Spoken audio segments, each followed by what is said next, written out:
9 thin lines ran along his right arm, from his wrist to his elbow. They looked like the markings a carpenter makes before cutting. Each one held a part of who he used to be. Today he'll touch the first one. Because his daughter has just sold him out to his enemies. Snow has been falling over Haven Rest for 3 days. Kale is finishing a cradle for his neighbor's baby with a chisel. The shavings swirl into a thin spiral. He's been living like this for 20 years. Cutting wood, repairing roofs, teaches children how to carve spoons. The village knows him as a quiet widower with no past. No one knows that 20 years ago, his name forced entire armies to change the direction of their march. That he single-handedly won the Third War of Names. That he is the only person on the continent who struck his own name from the Great Chancery and walked away alive. He wanted to forget it himself. He almost succeeded. And just then, a lantern flares up on the porch. Kale hears his daughter's footsteps in the snow. Light. Hurried. She's not coming toward him.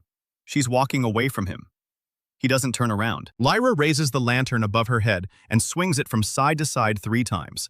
A signal. Kale counts the seconds. On the 4th, a branch snaps in the woods. On the 7th, another. By the 12th, he counts 16 pairs of feet. They're moving in a semicircle. Well done. They're blocking all exits from the valley. He knows this tactic. The Chancellery's hunting formation. 16 blades against a single target.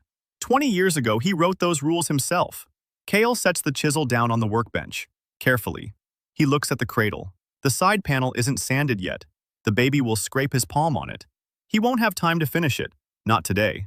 Kale takes off his apron.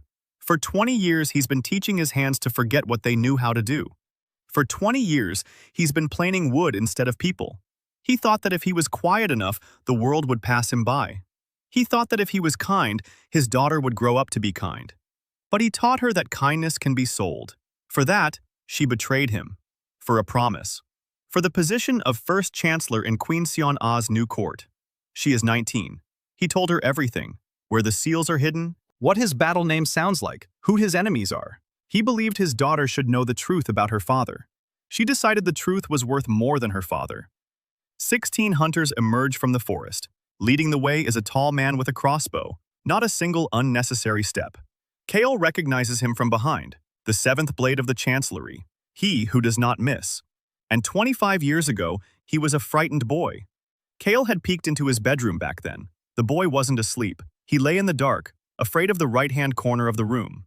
Kale stood in the doorway for a moment and left. He thought the boy would grow up to be something good. He didn't. The captain freezes 10 paces away. The crossbow rises. The bolt is aimed directly at the center of his chest. Lyra steps aside. The lantern no longer trembles. She has made her choice. Kale steps out of the workshop, unarmed, wearing a shirt with rolled-up sleeves. A chisel sticks out from his belt, a tool of the trade, not a weapon. He looks at the captain, calmly, the way one looks at a piece of wood before deciding where to make the first cut. And he speaks, quietly. So quietly that the captain has to tilt his head. Kale says his mother's name was Yvette, that she used to sing to him about the tin soldier, that he's still afraid of the darkness in the right corner of the room, because when he was 6, he dreamed of a faceless man. Kale says it wasn't a dream, that the faceless man was himself, that he'd peeked into the nursery back then and thought, a handsome boy. I hope he grows up to be something good. The crossbow trembles. The captain blinks. For a second, the chisel pierces the tendon in his right arm, exactly where he'd already been wounded 25 years ago, by the same man. The crossbow falls into the snow. The bolt sinks into the ground half a meter from the target. Kale stands right up close. So close that the captain can see the calluses from 20 years of working with wood. Kale says he missed, for the first time in his life, and he congratulates him on his new name. 15 hunters stand in a semicircle. No one moves. They saw how quickly it happened.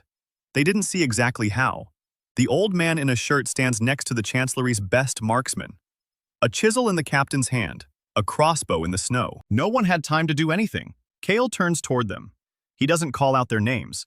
He doesn't assess their strength. He simply stands and looks, and 15 men see what no living soul has seen in 20 years. The eyes of the man who decided to remove the first seal. Kale raises his right hand. He pulls down his sleeve.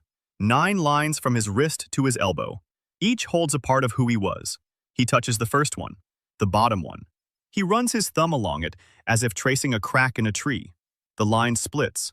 Something sighs beneath his skin, like a house sighs when you open a window after a long winter. The first seal held his hearing.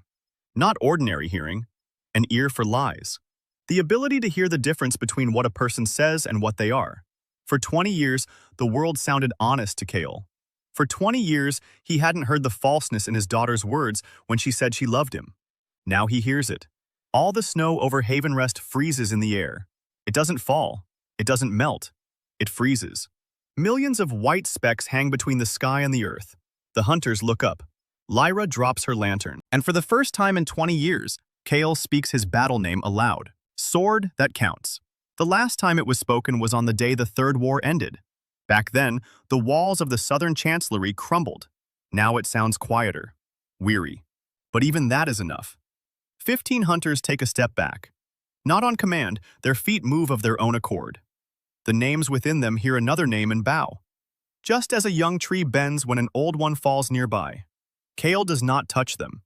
He turns to Lyra. She stands without her lantern. Her eyes are wide open. She knew his name. He'd told her himself, but he's hearing it for the first time. Now that the first seal has been broken, he can hear everything. The beating of her heart. That the fear within it is real. That there is no remorse in it, only fear. He nods. Not at her, at himself. He returns to the workshop. He puts a chisel, a gouge, a plane, and a sharpening kit into the carpenter's box. Last of all, he places the cradle, unfinished, inside. He steps out onto the porch. He walks past his daughter, past the captain, who clenches his hand, past 15 hunters. The snow begins to fall again. Cale walks down the trail, toward the pass, away from Havenrest, away from 20 years of silence. He doesn't look back. Behind him, the house where he used to make cradles and believed the world would pass him by is burning. It burns with a fire invisible to the eye, the fire of a life that has ended. The first seal has been broken. His hearing has returned. And along with his hearing, something he hadn't felt in 20 years has returned: dreams. That night, for the first time in 2 decades, he dreams of the Third War, burning cities, names he had crossed out one by one, the faces of people who had ceased to exist. He wakes up at dawn under the open sky, on the side of a mountain road. The cradle lies nearby, its rough side faces upward. He runs his finger along it, and immediately feels a splinter. Small, sharp, real. That's good. As long as he feels splinters, he's still alive. Cale stands up. He brushes off the snow, lifts the box, and moves on, westward, toward the gray passes, to the place where, 20 years ago, he had hidden his real tool. The road to the gray passes ran through the Croydon Valley, a 3-day walk. Cale walked without haste, the box on his shoulder, the cradle tied on top. From a distance, he looked like a wandering craftsman, of whom there were hundreds on the roads of Airden. No one paid him any attention. That was for the best. The first seal had opened his hearing, and now the world sounded different. Every person he met on the road rang out, quietly, like a bell behind a wall. Those were their names, registered with the Chancellery, formal, thin, like cheap tin plaques. 20 years ago, names sounded different, deeper. Every name was a story. Now they sounded like numbers. Cale walked and listened. On the second day, he stopped at a roadside inn, a small, dirty, with a crooked sign. He ordered water and bread. He sat in a corner. He ate slowly. He listened. There were 8 people in the inn. 7 of them jingled with tin. The 8th didn't jingle at all. Cale looked at him. Young. About 20. Thin. Pale. Hands under the table, hiding them. Nameless. A person without a registered name. There were more and more of them in Airden. In recent years, the Chancellery had been striking people from the registers without explanation. To lose one's name meant to lose everything. Rights, protection, a job, the ability to pass through any gate with a personalized seal. The nameless man was hungry. Cale could tell by the way he looked at the bread behind the counter. Not greedily, wearily, like a man who had long since stopped begging. Cale called over the owner. He ordered more bread and a bowl of soup. He pointed to the nameless one's table. The owner grimaced. He said they didn't serve the nameless here. Cale placed a silver coin on the counter. The owner took the coin and brought over the soup. The nameless one looked at Cale across the room. Not gratitude, surprise. Cale nodded and went back to his bread. His intuition told him the guy wasn't lying. He wasn't pretending. Just a hungry man with no name. Kale finished eating. He stood up. He went outside. He stopped on the tavern's porch. He listened. People were coming down the road from the west. 3 of them.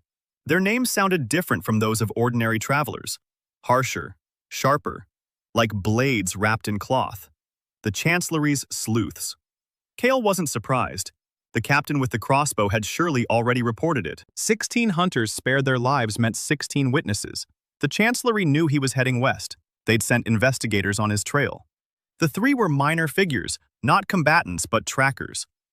Their task was to find him and report back, not to engage in combat. Kale could have slipped away, left the road, headed into the mountains, lost his trail. He didn't. Instead, he sat down on the porch and waited. An hour later, they appeared. 2 men and a woman, all wearing the Chancellery's gray cloaks. The woman led the way. Her name sounded slightly more complex than those of her companions. Not a tracker, something more. Kale listened closely. There was a crack in her name, an old one, overgrown but not healed, like a growth ring in a tree that had survived a drought. Once she had been stronger. Something had broken her. She had recovered, but not completely.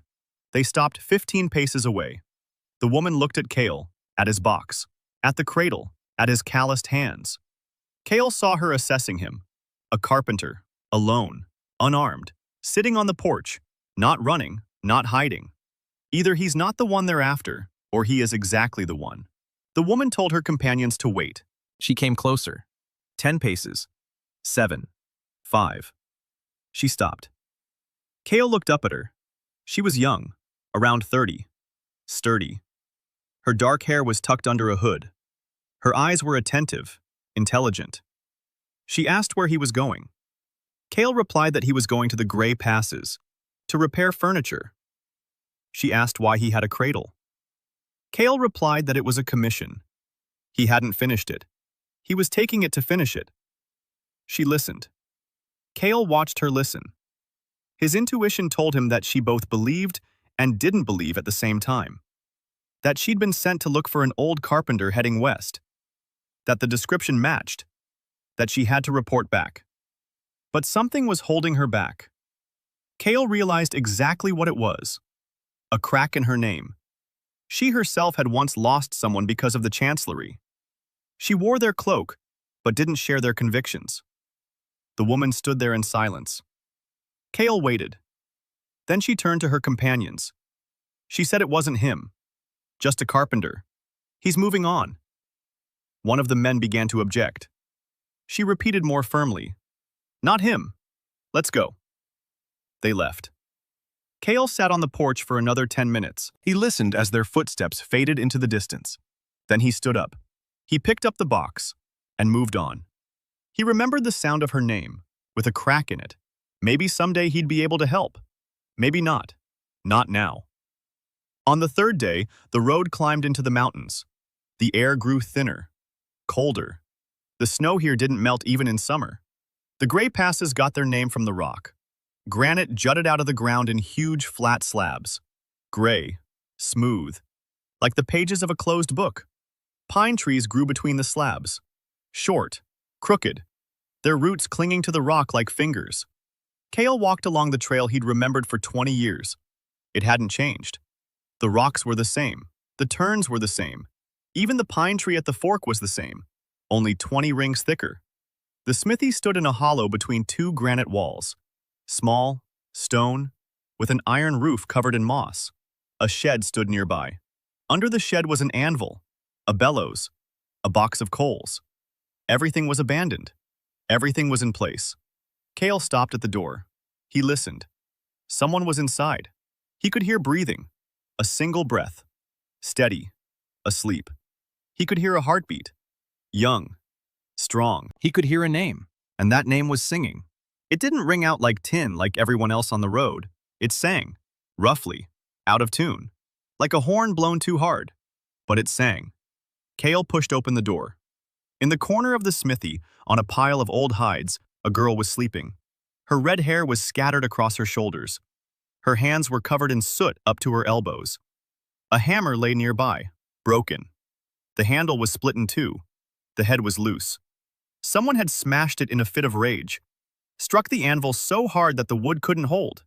Kale looked at the hammer, then at the girl, then back at the hammer. He could tell from the crack that the handle hadn't split from a weak blow. It was from one that was too strong. The hammer's owner had struck with more force than the tool could withstand. That was good, and bad at the same time. Kale set the box against the wall. He took the cradle off his shoulder. He sat down on the floor next to the hammer. He took it in his hands.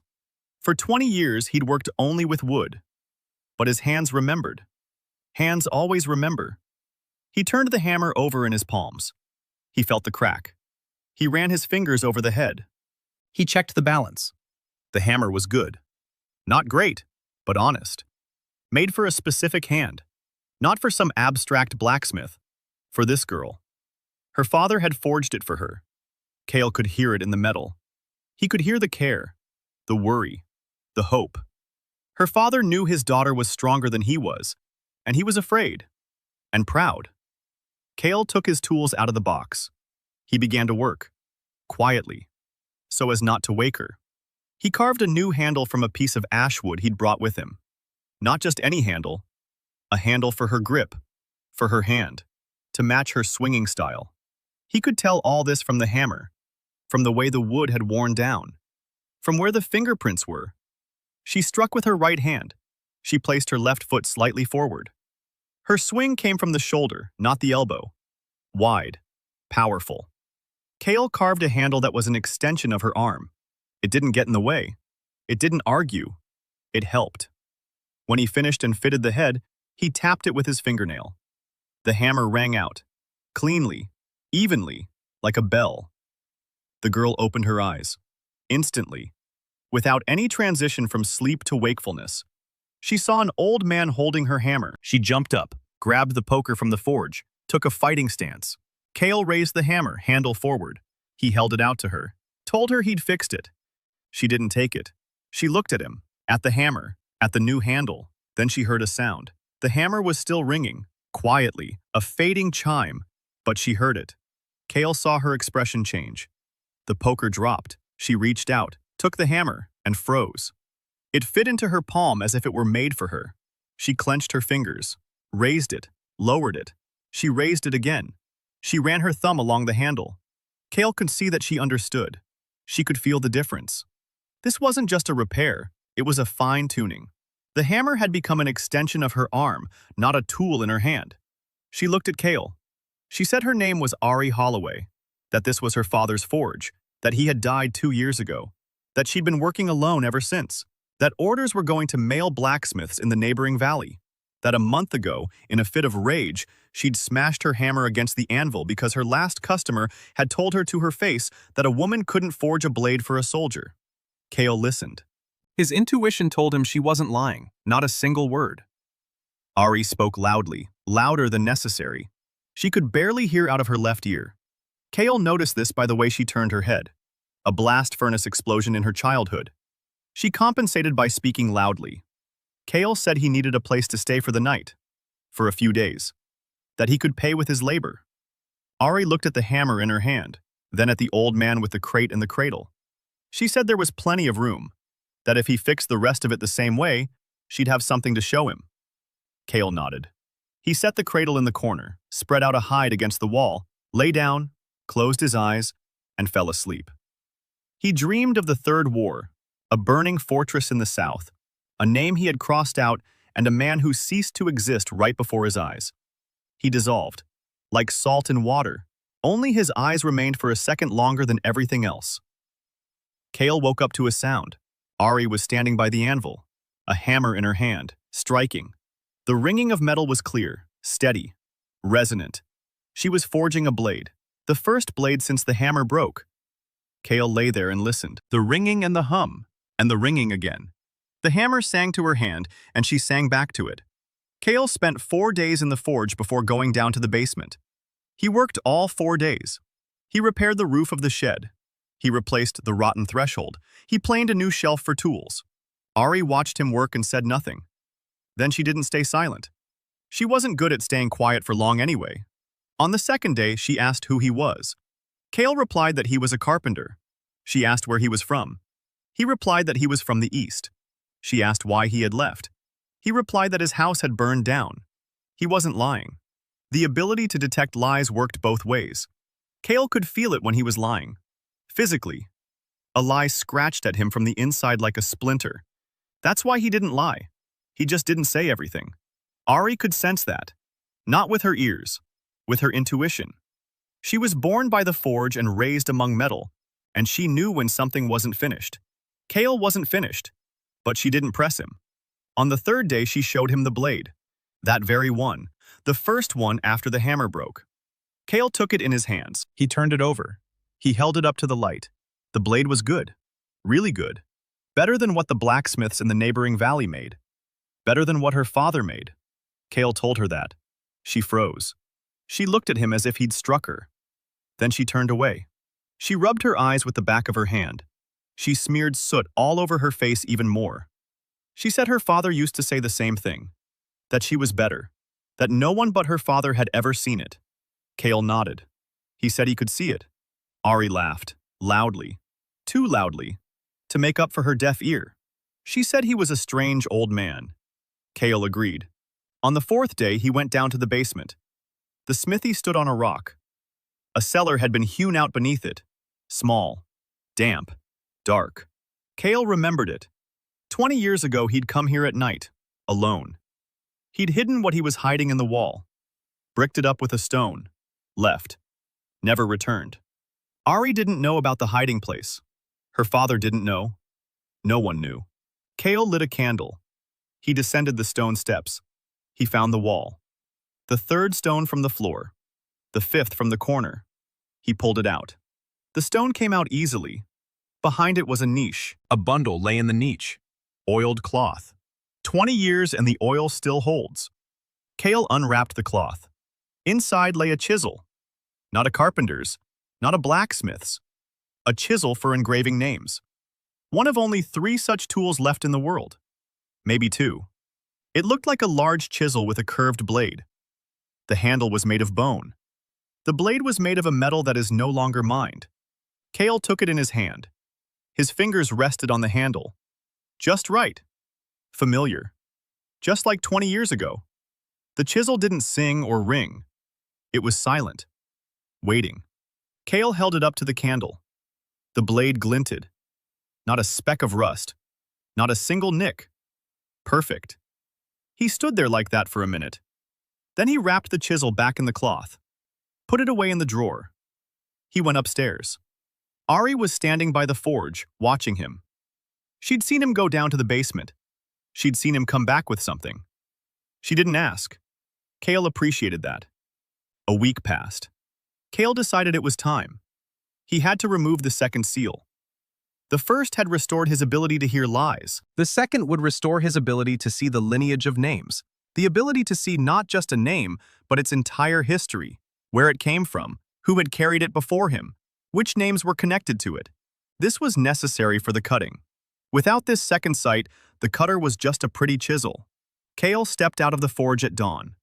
He stood on a flat rock behind the awning. He took off his shirt. 8 seals on his forearm. 8 lines. The first one was already broken. The second ran slightly higher, thinner than the first. Neater. He had inscribed them in descending order of cost. The first had taken his sleep. The second would take something else. He didn't remember exactly what. 20 years ago, he had sealed away the power without thinking of the consequences. He'd simply wanted silence. At any cost. Now the price was coming back to him. Cale ran his finger along the second line. It faded away. We blinked. Like a candle in a draft. When he opened his eyes, he saw everything differently. Every object around him was shrouded in a fine web of lines. Lines he hadn't seen before. The stone beneath his feet bore the marks of the stonemason's hands as he had hewn it. The anvil under the canopy glowed with a chain of names. All the blacksmiths who had struck it. Ari's father. His father before him. And 5 others. Each name had left a mark in the metal. Cale turned toward the forge. The walls of the building were a living map. Every stone remembered. Every beam remembered. And among all these lines and marks, one shone brightest of all. Ari's name. It was everywhere. In the walls. In the tools. On the anvil. In every nail she had hammered in. Kale saw it in its entirety, for the first time, and it was beautiful, rough, unformed, unfinished, like a blade that had just been pulled from the forge and hadn't yet been shaped. But the material was superb. She didn't know that. No one had told her. No one knew how to see it. Kale realized what he had to do. He couldn't explain it to her with words. He couldn't show her with his fingers. He had to engrave a name for her, the first one in 20 years. It was terrifying. 20 years without practice. His hands remembered, but did they remember enough? Engraving a name isn't like repairing a hammer. One wrong move and the name would crack. A person would shatter along with it. Kale stood on the rock until noon, he thought. He remembered. Then he returned to the forge. Ari was working. She was striking the red-hot iron with a hammer. A clang. A rumble. A clang. Kale sat down on a bench and took out a chisel. He unfolded the cloth. He laid it on his lap. Ari saw it. She stopped. She looked at the chisel. At Kale. She asked what it was. Kale explained. Briefly, without going into detail, he said that he wasn't just a carpenter, that 20 years ago he'd done a different kind of work, that this tool was for that work, that he wanted to make something for her. Ari was silent. That was unusual. Kale continued. He said she had a name. Not an official one, not a tin one, a real one that sings, one he's heard since day one, that this name could be honed, made more precise, stronger, just as he'd done with the hammer, only deeper. Ari listened. Kale could hear her heart beating, faster than usual. She wasn't afraid. She was nervous, like before the first strike on the first blade. She asked if it would hurt. Kale answered honestly. He said he didn't know, that he'd done this dozens of times before and no one had ever felt any pain. But 20 years had passed. His hands might slip. He said he'd understand if she backed out. Ari raised the hammer. She struck the anvil. Once. A clear ring echoed through the gorge. She said she wasn't backing out. Kale nodded. He stood up. He walked over to her, the chisel in his right hand. He placed his left hand on her shoulder. He closed his eyes. He saw her name, in its entirety. He saw where it was rough, where it was uneven, where the material begged to be shaped. He began. The chisel moved through the air, without touching her skin, without touching anything visible. He carved what only Kale could see. Lines, connections, knots. Ari's name sounded like a horn blown too hard. Kale eased off the draft, evened out the flame, removed the excess. Not what was bad, what was foreign. Her father's expectations, her client's contempt, the fear that she wasn't good enough. It had all caked onto the name like scale on a blade. Kale cut away the scale. Beneath it was pure iron, bright, hot, hers. Ari stood motionless, her eyes open. She didn't see what he was doing, but she felt it. Kale knew this from her breathing, from the way her shoulders relaxed, from the way the hammer in her hand dropped. Not out of weakness, out of relaxation. For the first time in years, she wasn't gripping it with a death grip. She was simply holding it. Kale worked for 10 minutes. Then he stopped. He put away the chisel. He took his hand off her shoulder. He took a step back. Ari stood there, silently, the hammer in her hand. Then she raised it and struck the anvil. The sound was different. Not louder, not quieter. Different. Deeper. Clearer. As if the anvil had heard a real blow for the first time in its life. Ari struck again. And again. And again. Each blow was more precise than the last.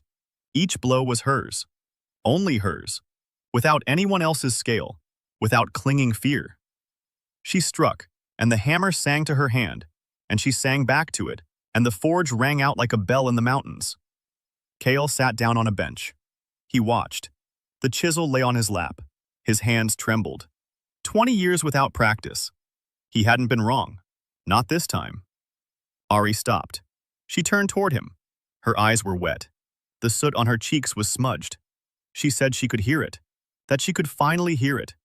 Kale asked what she could hear. She replied that she could hear herself, that the hammer was finally telling her who she was. Kale nodded. He told her her true name. Tache Hammer remembers. Ari repeated it, quietly, to herself, then loudly, for the mountains. The mountains heard her. Then the price came. Kale didn't understand right away. He sat on a bench. His hands had stopped shaking. Everything seemed normal. Then Ari brought him a bowl of porridge. He scooped some up, brought it to his mouth, swallowed. Nothing. No taste, no smell, no warmth in his mouth. The porridge was like water, like sand, like nothing. Kale set the bowl down. He looked at his hands. The second seal. Insight into family lineages. He'd thought the price would have something to do with his vision, that it would take away color or depth. No. The seal had taken away taste. Everything. Food had become a function. Calories. Fuel. Nothing more. For 20 years he had cooked porridge, fried fish, and baked bread for Lyra. For 20 years, the taste of food had been part of his quiet life. Now it was gone. Kale finished what was porridge. All of it. He didn't leave a single spoonful. Ari asked if it was good. Kale replied that it was. It was the first lie since he'd removed the first seal. A thorn scratched at him from within. He'd get used to it. 2 weeks after the tempering, Ari forged a blade that sang. Not as a metaphor. The blade literally emitted a thin, clear sound when lifted. The metal resonated with the blacksmith's name. Nothing like this had been seen in Erden for 40 years. Ari brought it out into the light and raised it above her head. The mountain echo picked up the ringing and carried it through the gorge. 3 days later, the first customer arrived. A farmer from the Croydon Valley. He'd heard the ringing in the mountains. He decided to check it out. He saw the blade. He ordered a carving knife. A week later, 2 more arrived. A spice merchant from the south. A hunter from the foothills. Both had heard that in the Gray Passes there was a female blacksmith who forged differently. Ari worked. Kale helped. He planed the handles. He carved the sheaths. He did the simple woodwork that a blacksmith never has time for. They worked in silence. Or perhaps not. Ari was rarely silent. She talked about her father. How he'd taught her to hold the hammer. How he'd scold her when she burned herself. How one night she'd woken up and seen him sitting by the forge with her first blade in his hands. He'd been turning it over and smiling. He thought she was asleep. Kale listened. Sometimes he nodded. Sometimes he said something brief. This set Ari off. She said he was the most taciturn person she'd ever met. Then she said it drove her crazy. Then she said she liked it. Then she got mad at herself for saying she liked it. Kale didn't understand half of her reactions. He was 47. For 20 years, he'd spoken only to his daughter and his neighbors. He'd forgotten how to read people who didn't speak plainly. Ari never spoke plainly. She spoke loudly, obliquely, and wide of the mark, hoping the target would shift on its own. Kale didn't move. In the 3rd week, Una arrived. It was in the evening. Kale was sitting on the porch, whittling a spoon. Not for anyone in particular, he was just whittling. His hands were used to constant work. Without it, they began to remember other things. He heard footsteps on the path long before he saw a figure. Light. Uneven. Her left foot stepped more heavily. She limps. She has for a long time. She's used to it. She compensates. Then he heard a name. And he froze. The name was cracked. Not like that of the woman seeker on the road. That one was a crack that had healed. This one was a crack that was growing. Alive. Spreading. This girl's name was dying. A figure emerged from the fog. Slender. In a long, dark hooded cloak. Her hands were gloved. Black hair had slipped out from under the hood and clung to her wet face. She was walking alone along the mountain trail. Without luggage. Without weapons. Just a small bag slung over her shoulder. She saw Kale on the porch and stopped. She looked at him. Kale looked back at her. His insight into family trees revealed everything. The name of the Korean branch. A princely lineage on her mother's side. Born out of wedlock. Raised in a temple. The name was registered through the chancellery, but incorrectly, with a mistake. Someone was in a hurry, or didn't know how. Or deliberately entered it incorrectly so it could later use it as leverage later. A crack ran along that error like a bad seam. The name was spreading along the incorrectly registered line and leaking away. quietly, little by little, but irreversibly. Yuna was silent. Kale was silent. Then he pointed to the bench next to him. She walked over. She sat down. Close. So close that he could smell the rain and road dust on her, and something else. Herbs. Medicinal ones. A healer. Kale went back to the spoon. He planed away. Yuna sat there. 10 minutes? 20. Half an hour. In silence. Kale didn't rush her. He could see she needed time. That she'd come a long way to get here. Not in terms of distance, but in terms of resolve. Finally, she spoke. Quietly. Almost in a whisper. She said she could hear illnesses. That if she spoke an illness aloud, she could cure it. That the Chancellery had learned of her ability and wanted to use it for interrogations. Not to heal people, but to break them. To find weak spots in names and press down on them. She had fled 3 months ago. She'd been heading west. She'd heard that in the passes there was a master who had bound the name of the grasshopper. She didn't know if it was true. She decided to check it out. Because she needed help. Because her name was cracking. Because she could feel herself slipping away. Kale listened. His hearing confirmed every word. The truth. Pure. Unadulterated. He finished the spoonful. He handed it to her. Yuna looked at the spoon. She looked at Kale. She took it. He said she would eat first. Then she would sleep. Then they would talk. In that order. For the first time during the conversation, Yuna smiled slightly. Barely noticeable. Like a crack going the other way. Ari fed her porridge. Warm, thick, with a piece of salted pork. Yuna ate greedily. It had been a long time since she'd eaten a proper meal. Kale sat across from her and pretended to eat his portion. He couldn't taste anything. But the movements were familiar. Spoon to mouth. Chew, swallow, repeat. Yuna lay down on some animal hides in the corner of the smithy. She fell asleep instantly. Ari approached Kale, quietly. For her, that was a record. She asked who she was. Kale replied that she was a healer, a fugitive, that she needed help. Ari asked what kind of help. Kale replied that it was the kind he could provide. Ari looked at him, then at the sleeping Yuna, then back at him. She said he was gathering people. Kale objected. He said he wasn't gathering them. They were coming on their own. Ari snorted. She said it was the same thing. Kale remained silent, because she was right. The next morning, Kale examined Yuna's name. He asked her to take off her gloves. She hesitated. Then she took them off. Her hands were covered in thin white lines. Scars. Not from cuts, from cracks. The name was breaking, and her body was breaking along with it. The lines ran upward from her fingers, to her wrists, to her forearms. They crept further. Kale could see that in a year, maybe a year and a half, they would reach her heart, and then the name would split apart, and Yuna would split apart with it. He took out his chisel. He looked at the crack in her name, for a long time, carefully, like a carpenter examining a cracked beam that holds up the roof. The crack couldn't be removed. It had grown into the name. It had become part of it. Removing the crack meant removing a piece of Yuna, her past, her years in the temple, her loneliness, everything that made her who she was. Kale didn't remove the crack. He did what a carpenter does with a cracked beam. He inserted a wedge, carefully, exactly. The chisel was at work for 10 minutes, maybe 15. Kale found the crack in the name and carved an insert to fit its shape. Not a piece from somewhere else, a piece from within her, from what was healthy and strong. He transferred it to the damaged spot. Just as a carpenter takes sound wood from an inconspicuous part of a beam and glues it into the crack. Yuna stood motionless, her arms outstretched, palms facing up. The white lines on her skin pulsed. When Kale finished, they didn't disappear, but they stopped creeping. They froze. They closed, like the valves of a shell. Yuna looked at her hands. The scars remained, but they were no longer growing. She looked up at Kale, then she looked down. She placed her palms on her knees. She didn't put on her gloves. For the first time in years. She said quietly that the pressure was gone. That for the first time in 3 years, it didn't hurt to breathe. Kale nodded. He said that the wedge would hold, that the crack wouldn't go away. It would be there forever, but it wouldn't grow. Yuna asked how long it would last. Kale answered honestly.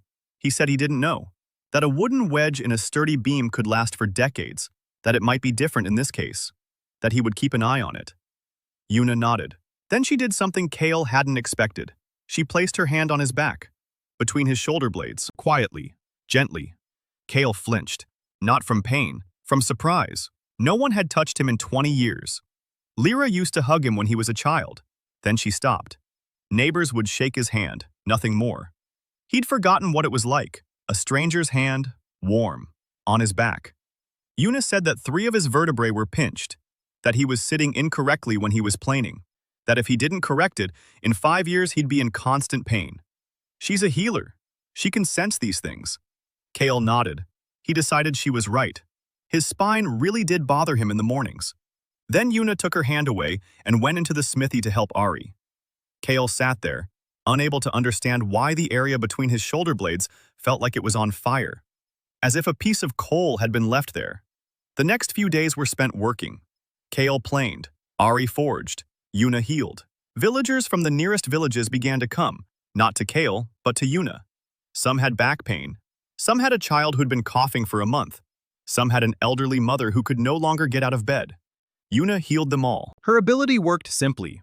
She listened to the person, identified the illness, and spoke it aloud. The illness would recede. Not always. Not completely. Kale heard them the day before they arrived. 15 names. Each one sharp. Each one intent on killing. They were walking through the gorge, without hiding. Why hide when you're 15 blades against a carpenter? He stood at his workbench, planing yet another spoon. For a boy from the village down the gorge. The boy was 8. Kale could tell he needed a spoon with a short handle because his fingers were still small. He planed and listened. 15 pairs of feet on the rocks. A steady rhythm. A marching step. The chancellery. He finished the spoon. Set it aside. Wiped his hands with a rag. Left the workshop. Ari was standing by the forge, a hammer in her hand. She had heard it too. Not names. Footsteps. The clang of iron on belts. Una was sitting against the wall. Her gloves were off. Her hands were on her knees. The white lines on her skin didn't move. She was calm. Kale looked at both of them. He said people were coming. 15 of them. Combatants. Office workers. He said Ari and Una needed to go down to the basement. Ari clenched her hammer. She said she wouldn't go anywhere. That this was her forge. Her anvil. Her forge. If anyone wanted to drive her out of here, let them try. She spoke loudly. Louder than usual. Kale could see she was afraid. He heard the fear in her voice. But she held the hammer firmly, not with a lifeless grip like before, but with a lively, confident grip. The grip of a blacksmith whose name finally sounded right. Una stood up quietly. She said she'd stay too. That a healer doesn't leave when pain comes. Kale looked at them, at Ari's hammer, at Una's bare hands. He nodded. He said, "All right," but he told them to stand behind him. Not beside him, behind him. They nodded. Kale took off his apron, folded it and placed it on the workbench. He took out a chisel, tucked it into his belt. He took the chisel in his right hand. He stepped out onto the path in front of the smithy. He stood there. He waited. They emerged from the fog half an hour later.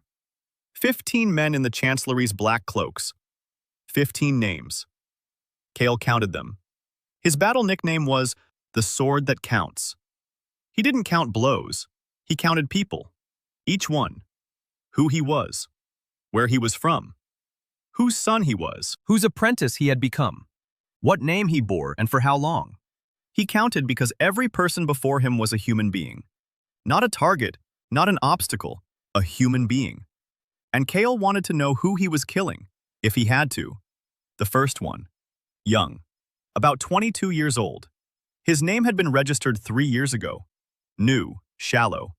He became a bearer because he wanted to eat. A country boy who signed up with the chancellery for a piece of bread and a roof over his head. Second. Older. 30. An average name. Not a fighter by nature. A bureaucrat transferred to the combat unit due to a shortage of personnel. Afraid. Hiding his fear behind a military march. Third, a woman, 25. A name with a crack.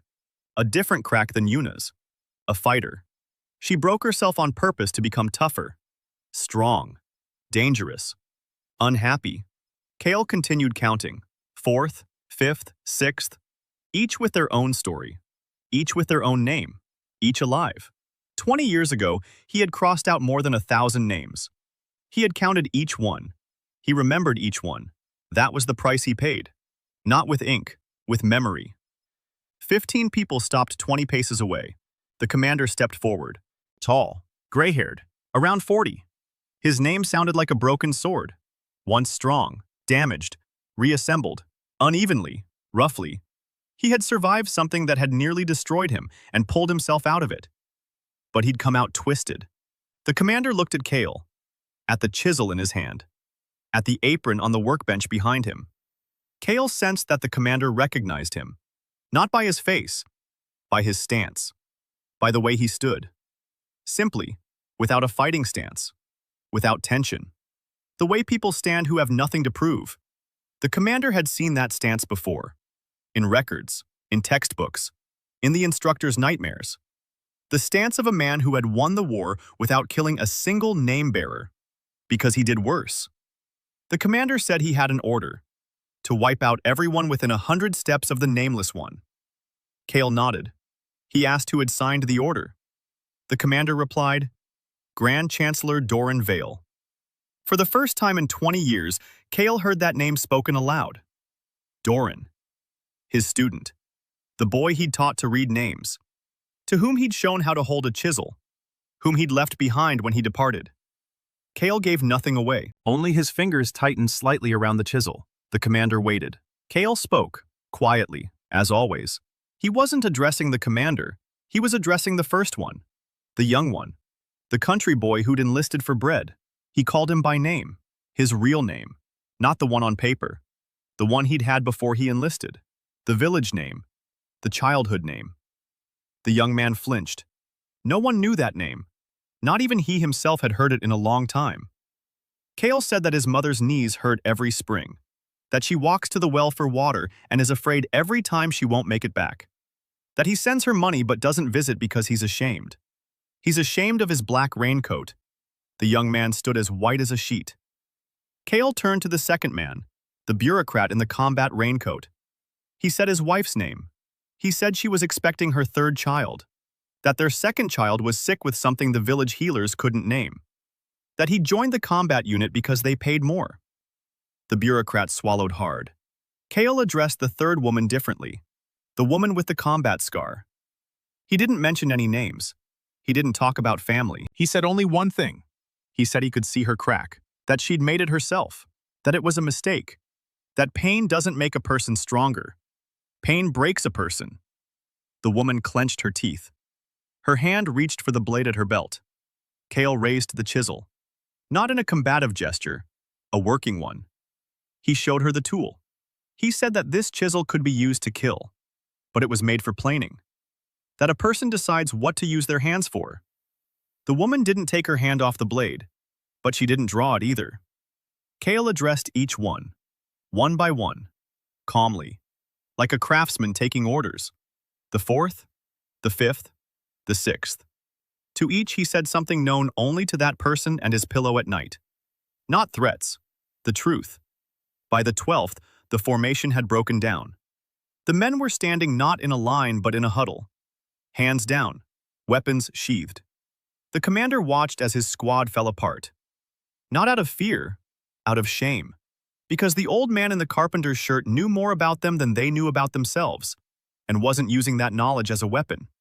He just spoke.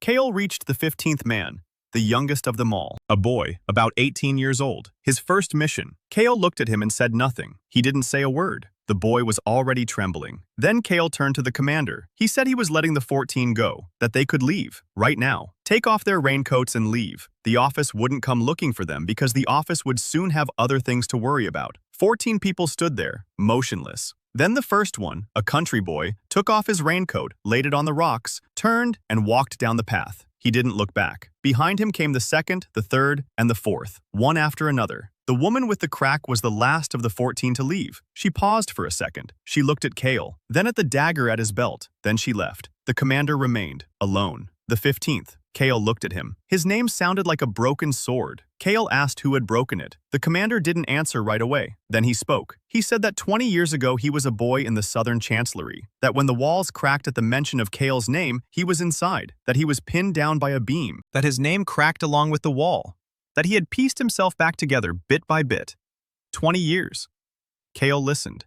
He heard the truth, the pure truth. The commander said he had no orders to die, but he wasn't going to leave either. He said he hadn't come for the nameless one's head. He had come to look at the man who had shattered his life. Kale nodded. He stepped closer. 5 steps. 3. 2. The commander didn't move. Kale raised his hand. Slowly.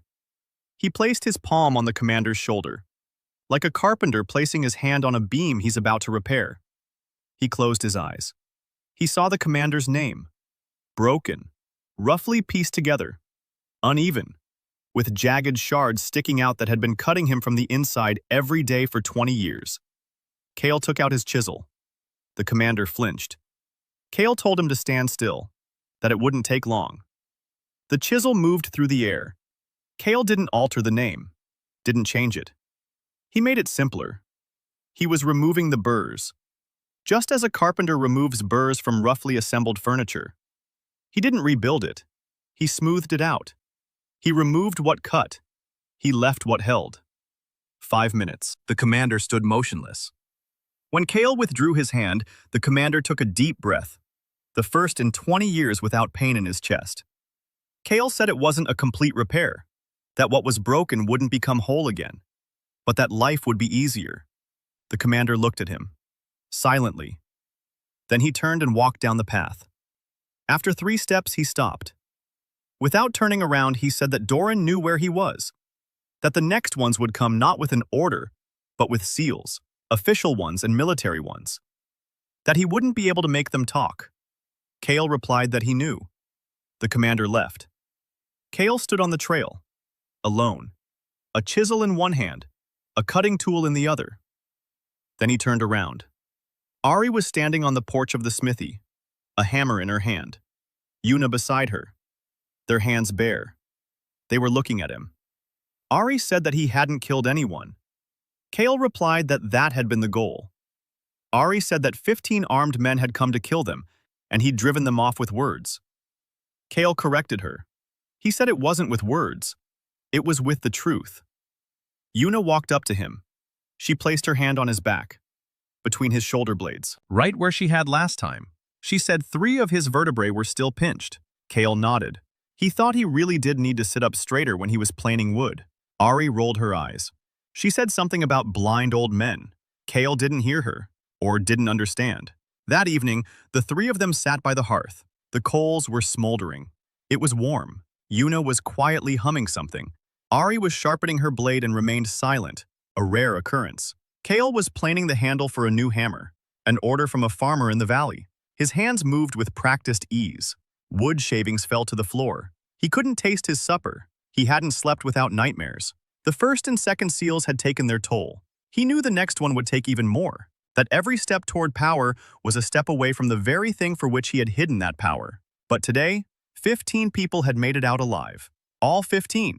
It was worth the tasteless porridge and the dreams of war. Kale finished the handle. He set it aside. He looked at the coals in the forge, red, alive, warm. He thought of Doran, his student, his boy, the Grand Chancellor, the man who forged the record and broke the lyre to bring back his teacher. Kale knew he had to reach him. Not for revenge, for a conversation, for the truth. But to get to Doran, he had to pass through everything Doran had built over 20 years.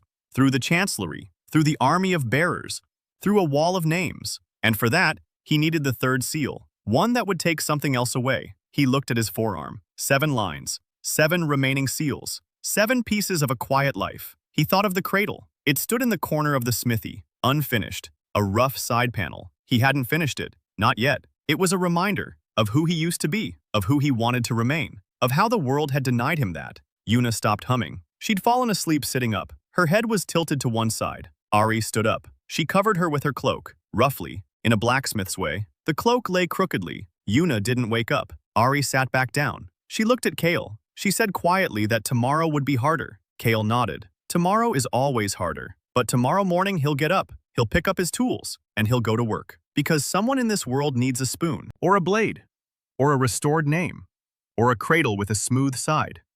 And as long as there's work, there's a reason to get up. Cale removed the third seal at dawn, alone, behind the smithy, on the same flat rock where he'd removed the second one. The third line on his forearm ran from the middle toward his elbow, thicker than the previous ones, deeper. He ran his finger along it and felt it resist. The first two came off easily. The third one didn't want to. It clung to him, like a root clings to a rock. Cale pressed down. The line split apart. The world didn't flinch like it had last time. The world exhaled. Long, heavily, like a person who had held their breath for too long.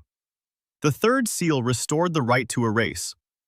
Not just to hear names, not just to see their lineages, to erase, with a single stroke of the chisel, with a single word. Cale knew that feeling. 20 years ago it had been familiar. Now it hit him like a blow. The world around him grew thinner, more transparent. Every name he heard and saw now seemed fragile, like thin glass. He could shatter any of them, easily, naturally, like breathing. It was terrifying. The price came immediately. Not in an hour, not in a day. Immediately. Cale stood on the rock and looked at his hands. Then he touched the rock. Nothing. He touched the bark of a nearby pine tree. Nothing. He brought his hand to his face. He breathed on his fingers. Nothing. The warmth was gone. Not the temperature. He could still distinguish between hot and cold. But the sensation of warmth had vanished. Another's touch had become mere pressure. Just skin touching a surface. Without warmth. Without that cozy, primal feeling that comes from touching something alive. Cale lowered his hands. He stood there for a minute. Then he went back into the smithy. Una was sitting by the wall, drinking water from a mug. She saw his face. She set the mug down. She stood up. She walked over. She placed her hand on his back, between his shoulder blades, just as she had done twice before. Cale felt the pressure. 5 fingers on the fabric of his shirt. Pressure on his skin. Pressure on his muscles. And nothing more. Una removed her hand. She looked at him. Cale knew she understood. A healer listens to the body. She had sensed that his body had stopped responding to her touch the way it should. She said nothing. Cale was grateful to her for that. Ari stepped out from behind the horn, a hammer in her hand, her hair tied back with a piece of leather, soot on her cheek, as usual. She looked at Cale, then at Una, then back at Cale. She asked what had happened. Cale replied that he'd removed the third seal. Ari frowned. She knew about the seals. Cale had told them both during the second week. Not everything. Enough. That he was a former warrior. That the Chancellery was looking for him. That each seal he removed restored his power, but took away a part of his ordinary life. The first took away sleep. The second, taste. Ari asked what the third had taken away. Cale paused. Then he said, warmth. Ari didn't understand. She asked what kind of warmth. Cale said any kind. The touch of hot tea, of warm wood, of a stranger's hand. It all feels the same. Just pressure. Ari was silent. For a long time. It was too much for her. Then she said it was unfair. Cale shrugged. He said that fairness was a figment of the imagination of people who had it good. Ari struck the anvil with her hammer. Once. Not the metal. The anvil. The ringing echoed into the mountains. She was angry. Not at Cale. At the world. Cale sat down at the workbench. He picked up the spoon he'd been planing yesterday, for the boy, with a short handle. The work helped. His hands moved, and his mind calmed down. 3 days later, Cale began teaching. Not gem cutting, it was too early for that. He began teaching Ari and Una to see structure. Everything in the world has a structure. Wood, metal, bone, a name. Structure is how a thing is put together. Which parts hold it together? Which parts adorn it? Which parts are superfluous? A good craftsman sees the structure and works with it. A bad craftsman works against it.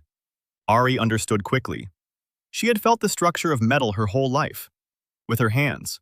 With a hammer. Through sound.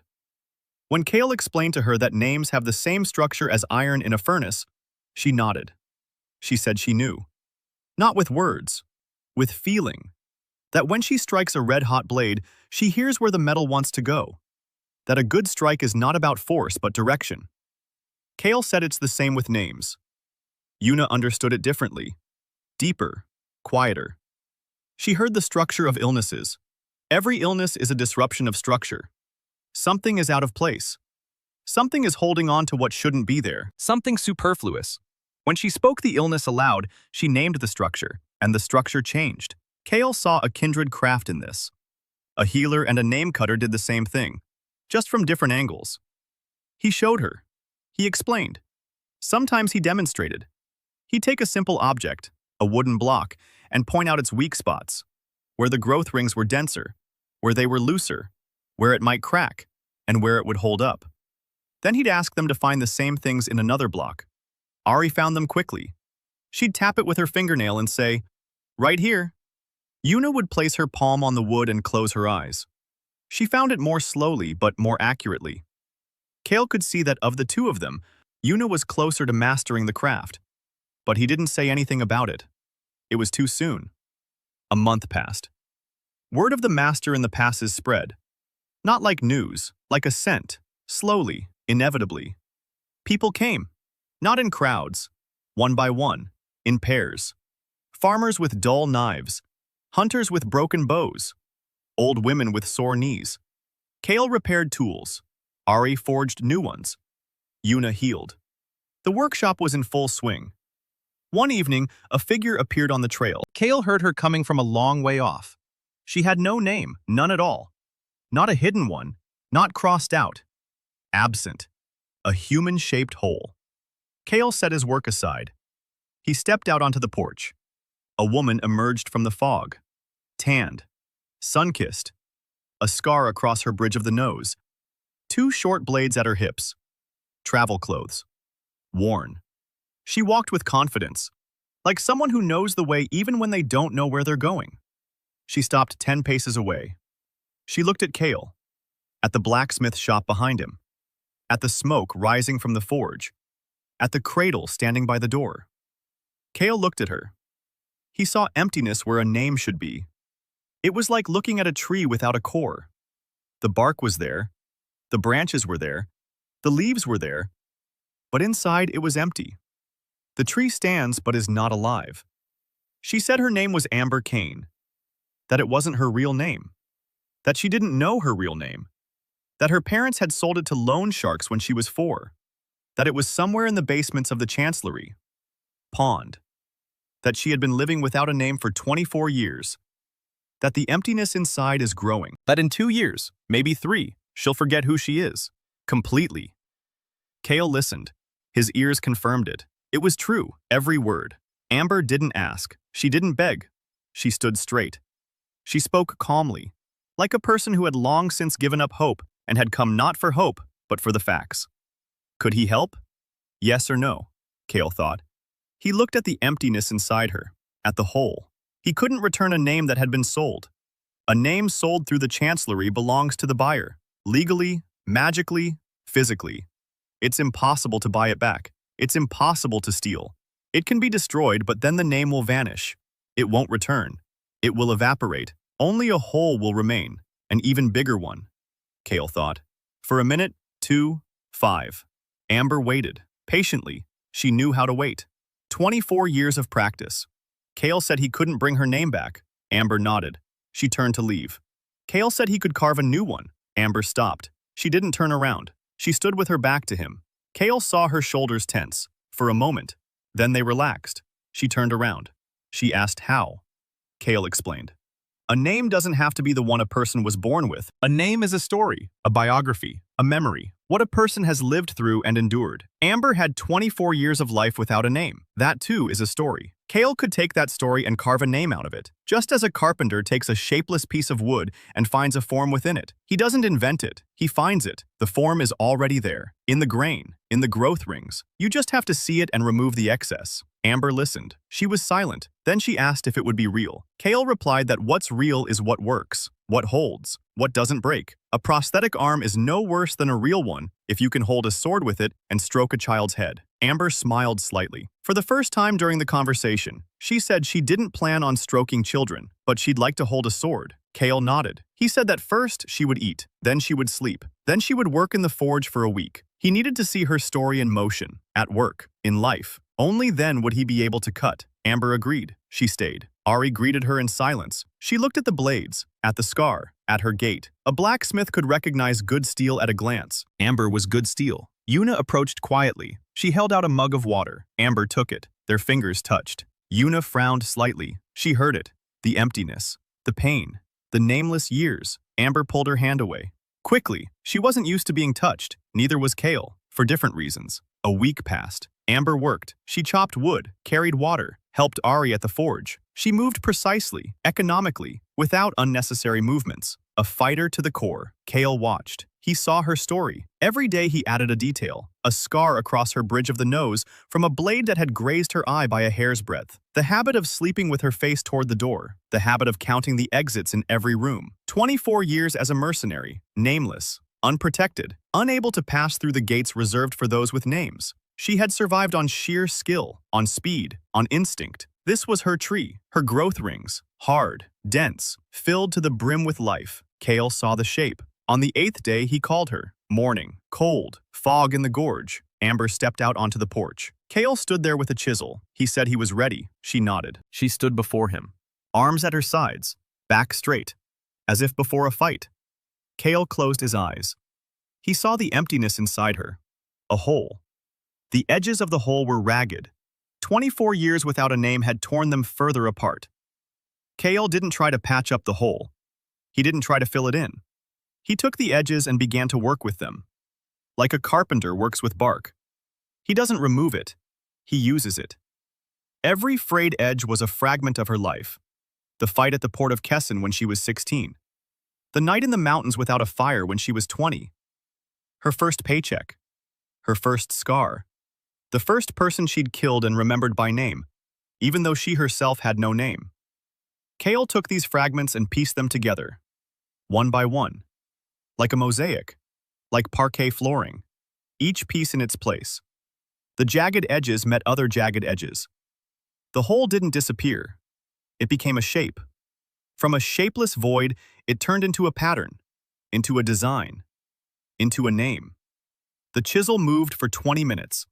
Kale broke out in a sweat. His hands were shaking. This was harder than with Ari.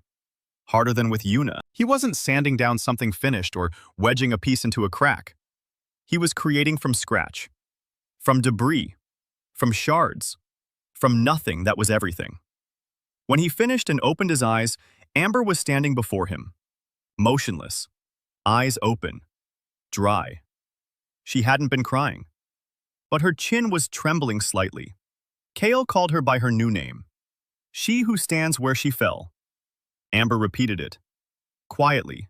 To herself. Then aloud. The name rang out. Not clear. Not smooth. Rough. Harsh. Like a plank that hadn't been sanded. But strong. It held. Amber raised her hand. Looked at it. Clenched her fist. Unclenched it. Kale saw that the emptiness inside her had changed. It hadn't disappeared. Doran Vale hadn't sent soldiers. He'd sent a letter.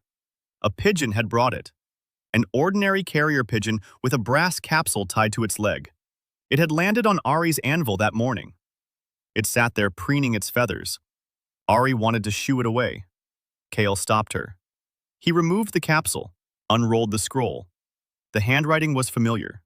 20 years had passed, but the handwriting hadn't changed. Neat letters with a slight slant to the right. Kale had taught him to write that way himself. Doran's message was brief. He reported that he knew where Kale was, that he knew about the forge, about Ari, about Yuna, about Amber, that he had withdrawn the combat units, that he would no longer be sending blades, because blades are useless. Then came the second part. Doran invited Kale to a meeting, one-on-one. No witnesses, no weapons. He left the choice of location up to his teacher. The last line was simple. Doran wrote that he missed him. Kale read it. He folded the scroll, put it in his pocket. The dove flew away. Ari asked what was in the letter. Kale replied that it was an invitation from a former student. Ari asked if it was from the same student who was now the Grand Chancellor and who had forged the record that turned his daughter into a traitor. Kale replied that yes, it was from him. Ari said he'd be an idiot to go. Kale agreed. He said he was an idiot and that he'd go. Yuna was silent. Amber was silent too, but in a different way. Her hand rested on the hilt of her blade. A habit. Kale spent 3 days thinking it over. Then he wrote his reply. The meeting place? The old bridge over the River Kelt, halfway between the passes and the capital. An open area, visible for hundreds of steps in every direction. Impossible to hide an ambush. Impossible to approach unnoticed. Kale didn't choose it out of caution. He knew this bridge. 22 years ago, a boy had stood there, 14-year-old Doran Vale. His first day as an apprentice. Kale had told him then to stand on the bridge and listen to the river until he heard his name in the water. Doran stood there for 6 hours. He heard it. That was the beginning. Now there would be a continuation. Kale left the forge on the 4th day, alone, without Ari, without Yuna, without Amber. They didn't want to let him go. Ari screamed. Yuna pleaded quietly. Amber said she'd follow him anyway. Kale looked at her. He said that if she followed him, he'd stop and sit on a rock until she left. And he'd sit there for a day, 2, a week, as long as it took. Amber clenched her teeth. She called him commander. Kale grimaced. He walked away. The journey to the bridge took 2 days. Kale walked without haste. He listened to the world. The third seal changed everything. He saw names not as separate sounds but as a network, a web. Every name was connected to dozens of others.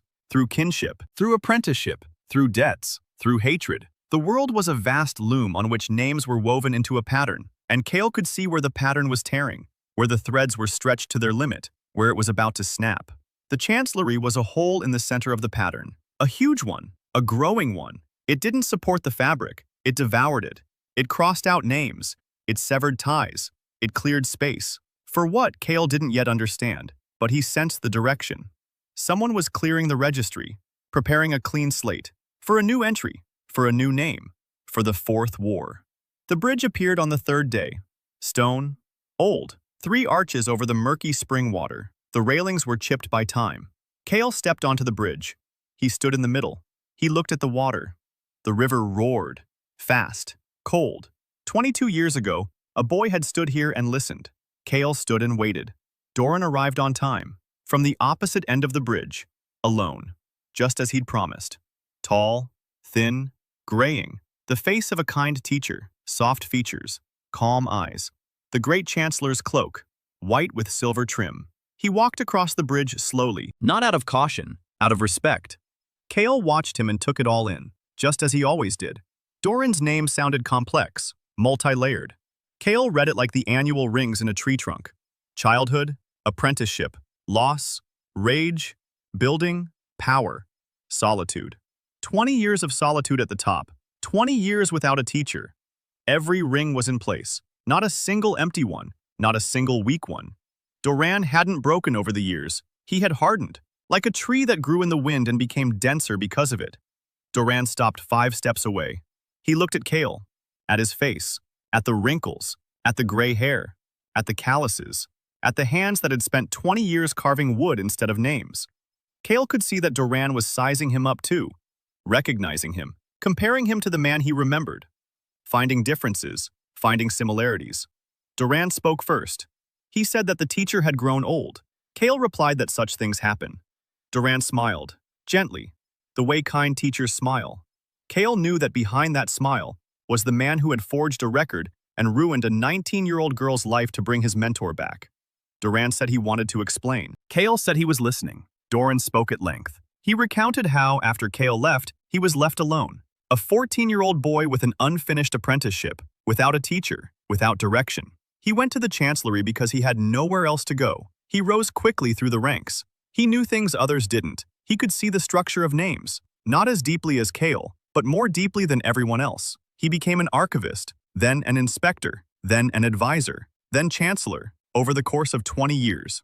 Kale listened. His ears caught every word. True, true, true. Doran wasn't lying, not yet. Doran continued. He said he had built the chancellery as it is, not because he wanted power, Because he wanted order. Names must be in the registry, every single one, without exception. A world without order is a world where anyone can call themselves whatever they want, and no one will check. Kale objected. He said that a world with the chancellery is a world where a person's name belongs not to the person, but to the registry. Doran nodded. He agreed. He said that was the intention, that a name is too dangerous a thing to belong to a single person. That the Third War began because one name had become too powerful, Kale's name. Kale remained silent, because that too was true. Doran stepped closer, 3 steps. Kale didn't back down. Doran said that Lyra had nothing to do with it, that he'd used her, that he'd forged the record, that he'd shown her a vision in which Kale killed her mother, that Lyra believed it because she'd felt her whole life that her father was hiding something terrible, that the forgery was perfect. Almost. Kale asked why. Doran answered, quietly. For the first time during the conversation, quietly. He said he needed Kale. Not his head, not his corpse. Him, in person, at full strength, with the seals removed, alive. He said that the Fourth War would begin with or without him, that Queen Xian-A was buying up names, that the demons of the Edge were openly crossing the border, that the world was careening toward the abyss, that the only person who could stop this was the one who had stopped the Third. Kale listened. He strained to hear. Truth. Truth. And one lie. A small one, hidden among the truths like a splinter between planks. Doran believed what he was saying. Almost, but not entirely. Somewhere deep within his words lay another reason. Not saving the world. Something personal. Kale didn't bring it up. Not yet. Instead, he asked about the record. Where it was. Doran replied that it was in the main registry, in the chancellery, in the capital. The only copy. Kale nodded. He pulled a scriber from his belt. Doran took a step back, instinctively. Then he stopped. He straightened up. Kale didn't pull it out. He put the engraving tool back away. He said he wouldn't cross it out. Not yet. He said that Doran had to destroy the forgery, personally. Doran was silent for a moment. Then he said he couldn't, that the entry was embedded in the registry, that extracting it would damage the structure, that hundreds of names were linked to it. Kale smirked. For the first time during the entire conversation, he said that Doran was lying, that the entry could be extracted, that he himself had taught him how. 22 years ago, on this very bridge, Doran clenched his jaw. The muscles in his jaw twitched. He knew his teacher could hear the lie. He knew it, and yet he tried anyway. Kale said he was giving him a month. In a month, the entry must be destroyed. Or he'd come for it himself, and then the conversation would be different. Doran looked at him for a long time. Then he nodded, turned around, walked back across the bridge. Halfway there, he stopped. Without turning around, he said he'd missed him anyway. Kale replied that he had too. It was true. Doran left. Kale stood on the bridge. He looked at the water. The river roared, just like 22 years ago. He stood there for an hour. Then he walked back. To the passes, to the blacksmith shop, to the workshop, to the people who were waiting for him. On the way back, he thought about Doran, about the boy who stood on the bridge and listened to the river, about the man who built a machine to grind up names in order to bring back his teacher. Kale understood him. That was the problem. He understood every step, every decision, every mistake. Because they all began in the same place, with the abandoned boy on the bridge. Kale returned to the forge 4 days later. Ari met him on the path, a hammer in her hand. She stood there waiting. Kale could see she hadn't slept. Dark circles under her eyes, fresh soot on her cheek. She'd worked all night. Ari worked when she's sleeping, just as Kale was planing. She saw him and exhaled, loudly. She said he was an idiot. Kale agreed. He walked into the smithy. Yuna was sitting by the wall, calm. But her bare hands lay on her knees, palms up. The white lines on her skin didn't move. She was watching them, checking them, worried in her own way. Quietly. Amber stood by the door, her arms crossed over her chest, blades at her belt. She didn't say a word, just nodded. Kale sat down at the workbench. He picked up the spoon for the boy. He never gave it back. He'd have to bring it over. He began planing. He gave a brief account of the meeting, of Doran, of the month-long mission to destroy the recording. He didn't mention the lie he'd heard. It wasn't the right time. A week passed. Then 2. Then 3. The workshop was busy. People came. Kale repaired things. Ari forged. Yuna healed. Amber stood guard. She'd defined her own role. No one had asked her to. She patrolled the gorge every morning and every evening. She checked the trails. She counted the tracks. She reported to Kale. She called him Commander. Kale grimaced every time. Amber smiled every time. By the 4th week, winter had arrived. A real mountain winter. Snow had buried the mountain passes. The trails became impassable. The smithy had turned into an island. 4 people. The forge. The workbench. A roof over their heads. And silence. Kale was waiting for a reply from Doran. The month was coming to an end. There was no reply. One evening, Kale was sitting by the forge planing wood. Yuna was sitting next to him. Closer than usual. She always sat next to him. Quiet. Like a cat. Kale was used to it. Yuna spoke up. She asked about Lyra. Kale didn't stop what he was doing. He kept planing. He asked what exactly she meant. Yuna asked if he missed her. Kale said nothing. Wood shavings swirled and fell to the floor. Then he said he missed the girl she used to be, not the girl she is now. Yuna nodded. She was silent for a moment. Then she said she missed her too. The person she was before the rift, before the escape, before everything. Kale looked at her. Yuna was staring into the fire. Her profile was slender. Her black hair fell loosely over her shoulders. Her bare hands rested on her knees. She was beautiful. Kale noted this as a fact, the way one notes the fine grain of wood. Without following the thought any further, Yuna turned toward him. Their eyes met. She placed her hand on his forearm, right where the seals had been, the 6 remaining lines. Kale felt the pressure of her fingers. Just pressure, no warmth. Yuna knew that. She could sense his body. She knew he couldn't feel warmth, and yet she kept her hand there. Kale thought there was something important about this, something he couldn't quite put into words yet. Yuna withdrew her hand. She stood up. She went to bed. Kale planed for another hour. Then he set his work aside. He lay down. He dreamed of the Third War, but this time, amid the burning cities, a blacksmith's forge in the mountains flashed into view, and 4 people by the forge, and silence. The month ended. There was no reply from Doran. Kale wasn't surprised. He knew. He'd heard the lie on the bridge. Doran had no intention of destroying the recording. It was his leverage, his safety net. As long as the recording existed, Lyra was bound to the chancellery. She believed her father had killed her mother. She worked for Doran, not out of coercion, but out of conviction. Destroying the recording meant losing Lyra, and Lyra was Kale's daughter, a trump card, a tool of pressure, not against Kale, against the world. The Nameless One's daughter works at the chancellery of her own free will. It's a message, a symbol. Even his blood chooses order. Kale stood on the porch of the smithy. Morning, cold, snow up to his knees. He had made his decision. He told Ari, Yuna, and Amber that he was going. That he was going to the capital. That he was going to the chancellery. That he would retrieve the record himself. Ari said she was going with him. Kale shook his head. Yuna said she was going too. Kale shook his head again. Amber didn't say anything.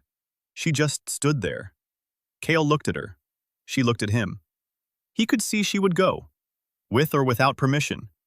He could have stopped her, could have sat down on a rock and waited until she left. But he knew she wouldn't leave. The one who stands where she fell. He'd given her that name himself. Kale sighed. He said that Amber was going with him. The rest were staying behind. Ari wanted to scream. Kale saw. She clenched her hammer, opened her mouth, then closed it, turned toward the anvil, struck it. Once. A long, ringing sound. Consent. A grim one. But consent nonetheless. Yuna approached Kale. She placed both hands on his shoulders. Seriously, quietly. She said that his 4th vertebra was also pinched, that he had to come back in one piece. Kale nodded. He thought that was her way of saying, come back. They set out at dawn. Kale and Amber, the carpenter and the mercenary, a toolbox, 2 short blades. In the capital was a 10-day walk, 12 days on winter roads. They walked in silence. Amber wasn't talkative. Neither was Kale. They walked side by side in silence, and that silence felt comfortable, like a good pair of shoes. On the third day of their journey, they stopped in a small town, a tavern, rooms upstairs. Kale rented two. He went downstairs, sat down at the bar, ordered food he couldn't taste. He ate. He listened. The town was buzzing with news. Kale caught snippets. Queen Sion-Ah had announced a major drive to collect names at the Eastern Throne. She was gathering bearers, anyone who wanted to serve. For every name submitted, she promised a rank promotion in the registry. This was the beginning, a gathering of names before the war. Kale ate and listened on. More news. Demons from the Edge had been spotted near the southern border. 5 incidents in a month. The Chancellery had sent 3 detachments. Lost 2. The third returned with half its men missing. The demons had grown stronger. Or perhaps the people had grown weaker. Kale finished his water. He stood up. In the room upstairs, he sat down on the bed. He looked at his forearm. 6 seals. 6 lines. 6 pieces of a quiet life. 3 of the removed seals would be enough for what he was planning to do at the Chancellery. Hearing for lies. Sight for genealogies. The right to strike out. That's enough to get in. Find the record. Destroy it. Leave. If he's lucky. If he's not, he'll have to remove the 4th one. And the 4th one will take something else. Kale lay down. He closed his eyes. He dreamed of the Third War, as always. But at the end of the dream, for the first time in all those nights, something new appeared. A forge in the mountains. Ari at the bellows. Yuna by the wall. Silence. And his hands on the workbench. Warm. He woke up. He looked at his hands. He ran his fingers over the blanket. The weight, the fabric, the texture. No warmth. Kale got up. He got ready. They continued on their way. On the 5th day of their journey, Amber spoke. For the first time in 3 days. She asked why he was doing this. Kale asked what exactly. Amber said everything. Why was he going to the Chancellery? Why was he taking the risk? For a record. For a daughter who had betrayed him. Kale walked. He thought. Then he answered. He said that Lyra had betrayed him because she'd been shown a lie. That she'd believed it because he himself had given her a reason not to trust him. 20 years of silence. 20 years of secrets. She grew up next to her father and didn't know who he was. When she was shown the recording of her father killing her mother, she believed it because it explained everything. All the secrets. All the silence. Kale said the recording had to be destroyed. Not for his sake, but for Lyra's. So that she could learn the truth, not from him. He understood that she wouldn't believe his words. But if the recording were gone, so would the lie. Only an empty space would remain. And into that empty space, Lyra would one day be able to fill the truth. On her own. When she was ready. Amber listened. She was silent. Then she said he was a strange father. Kale agreed. On the 10th day, they saw the capital. The capital of Erden was called Calderon. Kale hadn't been here in 20 years. The city had changed. The walls had grown taller. The gates were wider. Personalized seals at every entrance. There used to be 3. Now there were 12. Kale and Amber stood at the main gate and watched. A stream of people flowed through the gate. Each one passed through a scanner. A personalized one. The scanner read the registered name and let them through. Without a name, you couldn't enter. Kale had been struck from the registry. As far as the system was concerned, he didn't exist. It worked both ways. The registry couldn't track him. But he couldn't pass through the name gates either. Amber had been nameless from birth. The new name Kale had carved out for her wasn't registered with the registry.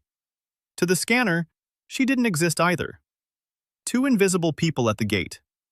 Kale smirked. Amber asked what the plan was. Kale said he didn't have a plan.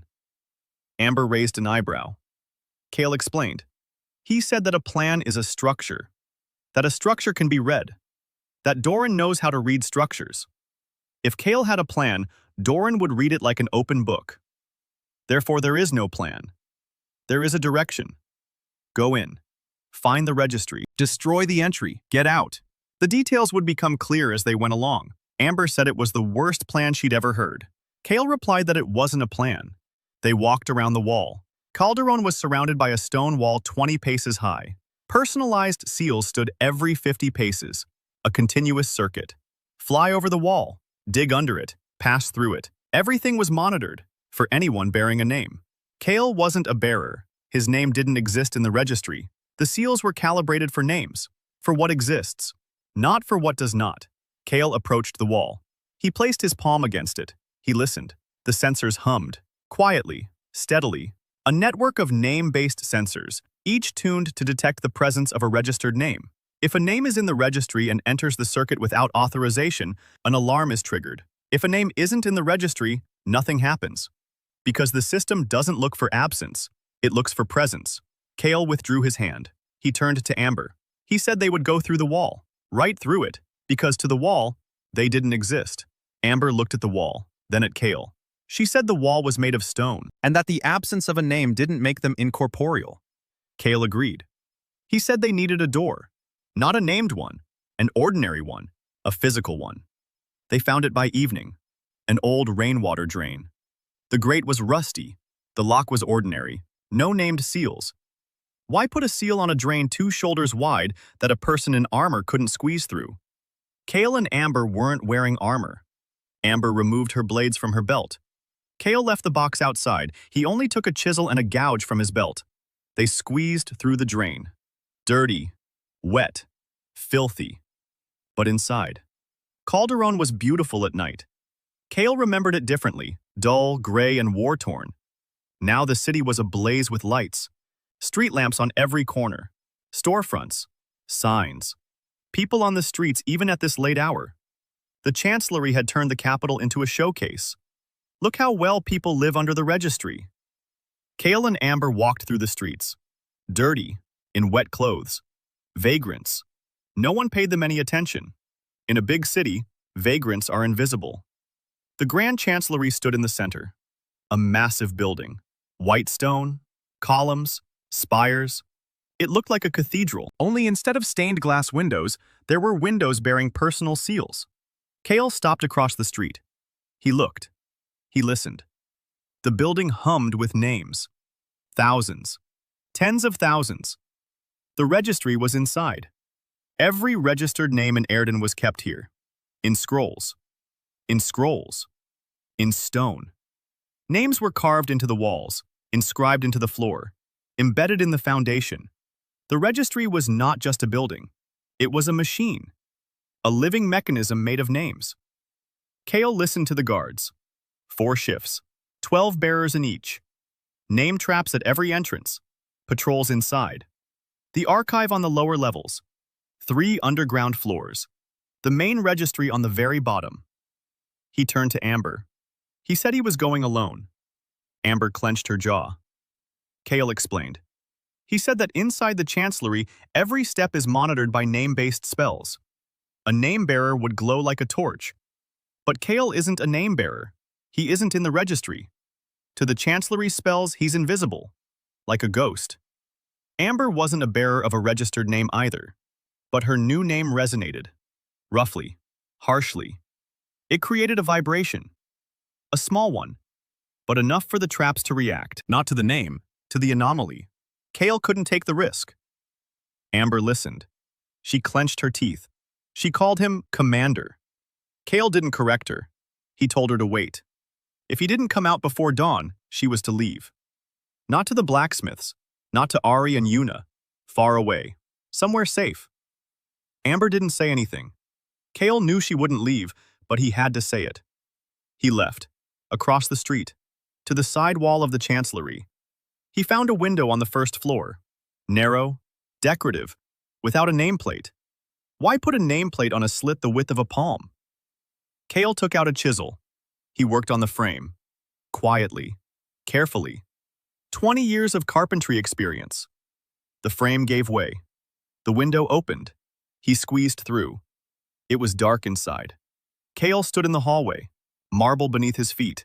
Columns, high ceilings. Silence. Personalized spells hummed all around him. He could feel them, like a spider web. Thin threads stretched across every passageway, every door, every turn. If a thread senses a registered name without authorization, it will trigger. But Kale isn't in the registry. He passed through the first thread. Nothing. Through the second, nothing. Through the third, nothing. Invisible, non-existent, a ghost in his own chancellery. He walked downstairs, down the staircases, through the hallways, past the sleeping archivists at their desks, past the patrols who looked right through him. Not because they didn't see him. They saw him. But the personal identification spells weren't triggering an alarm, so everything was fine. The system said no one was here. So there was no one here. People trust the system more than their own eyes. Kale descended to the first underground level. Rows of shelves. Books, scrolls, thousands of names. This is where the current records were kept. Living names. Those who are working right now. Kale walked past. Lower. The second underground level. The archive. Struck through names. The dead. The forgotten. The removed. Kale passed through this level as well. Lower. The third underground level. The main registry. Kale stopped in front of the door. Massive. Stone. No handle. No lock. A name seal the size of a man was carved directly into the stone. This door cannot be opened physically, only by name. A name with access rights activates the seal. The seal opens the door. There are no other ways. Kale stood in front of the door. For a minute. D. He looked at the seal. He studied its structure. Complex. Multi-layered. Dozens of names were woven into the pattern. The names of those with access. Kale saw them all. He read them as a carpenter reads tree rings. Among them was Doran's name. There was the deputy's name. There was the chief archivist's name. And there was one more. New. Fresh. Recently inscribed. Lyra Dervin. His daughter had access to the main registry. Kale stood before the door and looked at his daughter's name woven into the stone seal. Doran had given her access. Of course he had. The nameless one's daughter with the key to the main registry. Another symbol. Another lever. Kale took out his chisel. He looked at the seal. He couldn't open the door with a name. He didn't have a registered name. But he had a chisel. And the right to erase. He didn't erase the seal. That would have destroyed the door and set off an alarm. Instead, he thinned it out. He found a single thread in the seal's structure. The thinnest one. The connecting one. The one that linked Lyra's name to the door's mechanism. He pulled. Carefully. Like a carpenter pulls a nail out of a board without damaging the wood. The thread gave way. It came loose. The door wavered. It opened. Right into his palm. Kale squeezed his way inside. The main registry. A circular room. Stone walls from floor to ceiling covered with names. Carved into the stone. Thousands. Tens of thousands. Every name in Erden. Living and dead. Present and crossed out. Everything is here. In the center of the room is a table. On the table is a book. A thick one, bound in leather.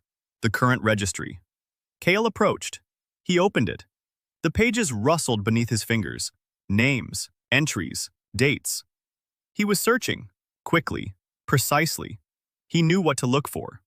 The entry regarding Lyra's mother's death. A forgery. Inserted into the registry by Doran. He found it. Page 312. An entry from 17 years ago. Kale's wife's name. Date of death. Cause. Killed by her husband. Signature of the witness. The signature was a forgery. The witness's name didn't exist. Kale saw this with his genealogical vision. A phantom. A sham. Beautiful. Convincing. To anyone except those who can see. Kale picked up a scalpel. He pressed it against the page. The blade touched the paper. He could cross out the entry with a single stroke. He could erase the forgery. Right now. He paused. He looked at the entry. He thought of Lyra. She had seen that entry. Read it. Believed it. Based her decision on it. Betrayal. A new life. If the entry disappeared, Lyra wouldn't know why. She'd simply discover that the entry was gone. She'd think someone had destroyed it. That they were hiding the truth. She'd come to believe even more strongly that her father was a murderer. Kale put the knife away. He didn't cross it out. Instead, he took out a chisel. And next to the forgery, in the margins of the page, he carved a single word, in small letters, neatly, in Lotnitsky's handwriting. The word was simple: check. Lyra had access to the registry. She'll come here. Sooner or later. She'll see that word. She'll recognize the handwriting, just as one recognizes the bevel on a cradle. And she'll check it. On her own. Not because her father told her to, because she'll want to. Cale closed the book. He turned toward the door and saw Doran. The Grand Chancellor stood in the doorway, a white cloak, a calm face. His hands were folded in front of him. He was waiting. Cale realized that Doran knew. From the very beginning. He knew Cale would come. He knew when. He knew how. The name spells hadn't detected Cale, but Doran had. Because he had spent 20 years building the Chancellery specifically for this moment. Cale looked at his student. Doran looked at his teacher. They stood in a room with thousands of names on the walls. 2. Teacher and student. Master and Chancellor. Doran spoke first. He said that his teacher had grown sentimental, that he could have crossed out the entry with a single stroke. But he didn't. Instead, he left a note for his daughter, just as a father leaves a note on the refrigerator. Cale replied that there were no refrigerators in Erdan. Doran smiled. He stepped inside. The door closed behind him. Heavily. The stone seal had been activated. Now there were 2 of them in the room, and a door that could only be opened by a name. Cale didn't have a name. Doran did. Doran controlled the exit. Cale understood this immediately. He looked at the door. He looked at Doran. Doran said he didn't want to fight, that he'd lock the door so they could talk, that he had things he needed to say, and that Cale was the only person who should hear them. Cale sat down on the edge of the table, next to the registry book. He placed a chisel on his knee. The cutting edge was tucked into his belt. He said he was listening. Doran began pacing the room, slowly, along the walls, his fingers tracing the names carved into the stone. Like a blind man reading Braille. He spoke. He said that 20 years ago, when Cale left, the world didn't stop. The world kept spinning. The Third War had ended, but the reasons it began hadn't gone away. Names were weapons. People were the bearers of those weapons. Every powerful bearer was a potential war. The Chancellery existed to control this, to register, to restrict, to monitor. Doran said he understood why Cale hated the Chancellery, that the registry turned living names into numbers, that registration killed depth, that the world had become flat, gray, tin-like. Cale listened, and his intuition told him that Doran believed every word, sincerely, deeply. Doran said that the alternative was worse, that a world without the Chancellery is a world of the Third War, where a single name can destroy a city, where one person decides the fate of thousands, where Cale decides the fate of thousands. Cale remained silent, because Doran was right, partly. The Third War began because of him, because of his name which had become too powerful, because of his decisions. He had won the war, but he had also provoked it, by his very existence. Doran paused. He turned to Cale. He said what mattered most. He said that the Fourth War was inevitable, that Sion-A would not stop, that the demons of the edge would not leave, that the world had gained momentum and was hurtling toward the precipice, that the only way to prevent the war was a controlled strike, not a war of all against all, a targeted discharge, a single, powerful name that would draw all the energy to itself and discharge it, like a lightning rod. Cale understood, slowly, painfully, the way one comes to terms with things one wants to turn away from. Doran wanted Cale to become the lightning rod. He removed all 9 seals. He became the strongest being on the continent. He took the brunt of the Fourth War upon himself, alone, just like in the Third. Only this time, not by erasing names, but by drawing all the war's energy onto himself and burning out. Doran had been building the Chancellery for 20 years. He'd shattered the world, falsified records, betrayed his teacher's daughter, all for a single moment. Cale at full power, the 9 seals removed, a living lightning rod. Cale looked at Doran, for a long time, silently. Then he said that now he could hear that lie from the bridge. Doran didn't look away. Cale continued.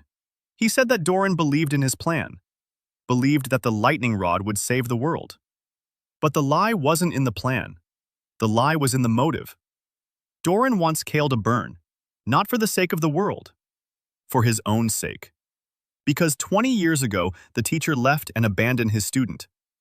And the student wants the teacher to pay. Not with death, but through sacrifice. He wants to see Cale give up everything, to see 20 years of a quiet life go up in flames in a single moment. He wants to know that the teacher does care, that leaving cost him just as much as it cost the student. Doran was silent. His expression didn't change. Calm, kind, teacher-like. But the hands that touched the names on the wall trembled slightly. Cale stood up. He walked toward him. 3 steps. 2.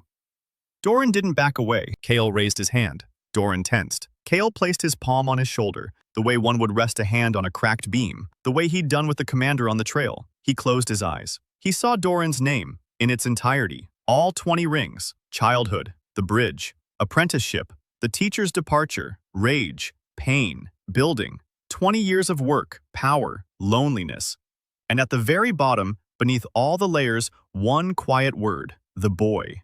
The boy who stood on the bridge and listened to the river, who heard his name in the water and ran to tell his teacher, who loved that man like a father, and whom that man abandoned.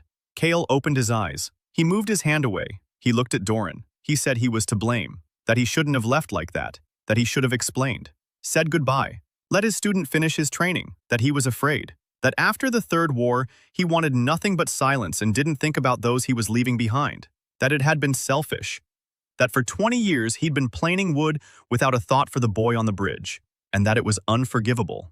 Doran stood there. The kind teacher's face cracked. Not the way a name cracks, the way a face cracks when a person holds an expression for too long and finally lets it go. His eyes turned red. His jaw twitched. He swallowed. He turned away. The wall of names. Thousands of carved letters. He looked at them but didn't see them. Cale stood beside him, silently, waiting. Doran spoke, hoarsely. He said he didn't know what to do, that he'd been building all this for 20 years, that he couldn't just stop, that the chancellery was him, that he'd put everything he had into it. Cale replied. He said he knew, that he could see, that the chancellery was the greatest work he'd seen in the last 20 years.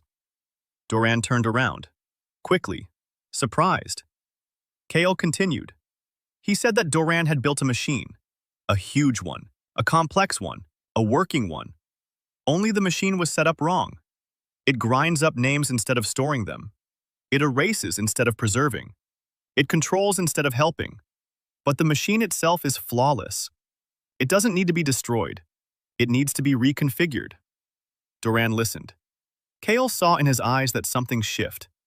Not immediately, slowly, like a mechanism that had been turning in one direction for 20 years and was suddenly told to try the other way. Cale said he wouldn't be a lightning rod. He wouldn't burn out. He wouldn't pay for the Fourth War alone. Instead, he proposed something else.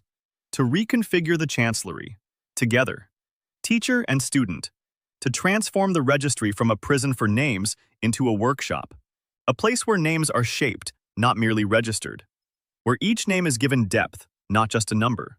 Doran was silent for a long time. Then he asked how. Cale replied that he didn't know, that he knew only the direction, like breaking into the registry office. The direction is there. The plan will emerge as we go. For the first time during the conversation, Doran laughed, briefly, hoarsely. He said the teacher hadn't changed. Cale objected.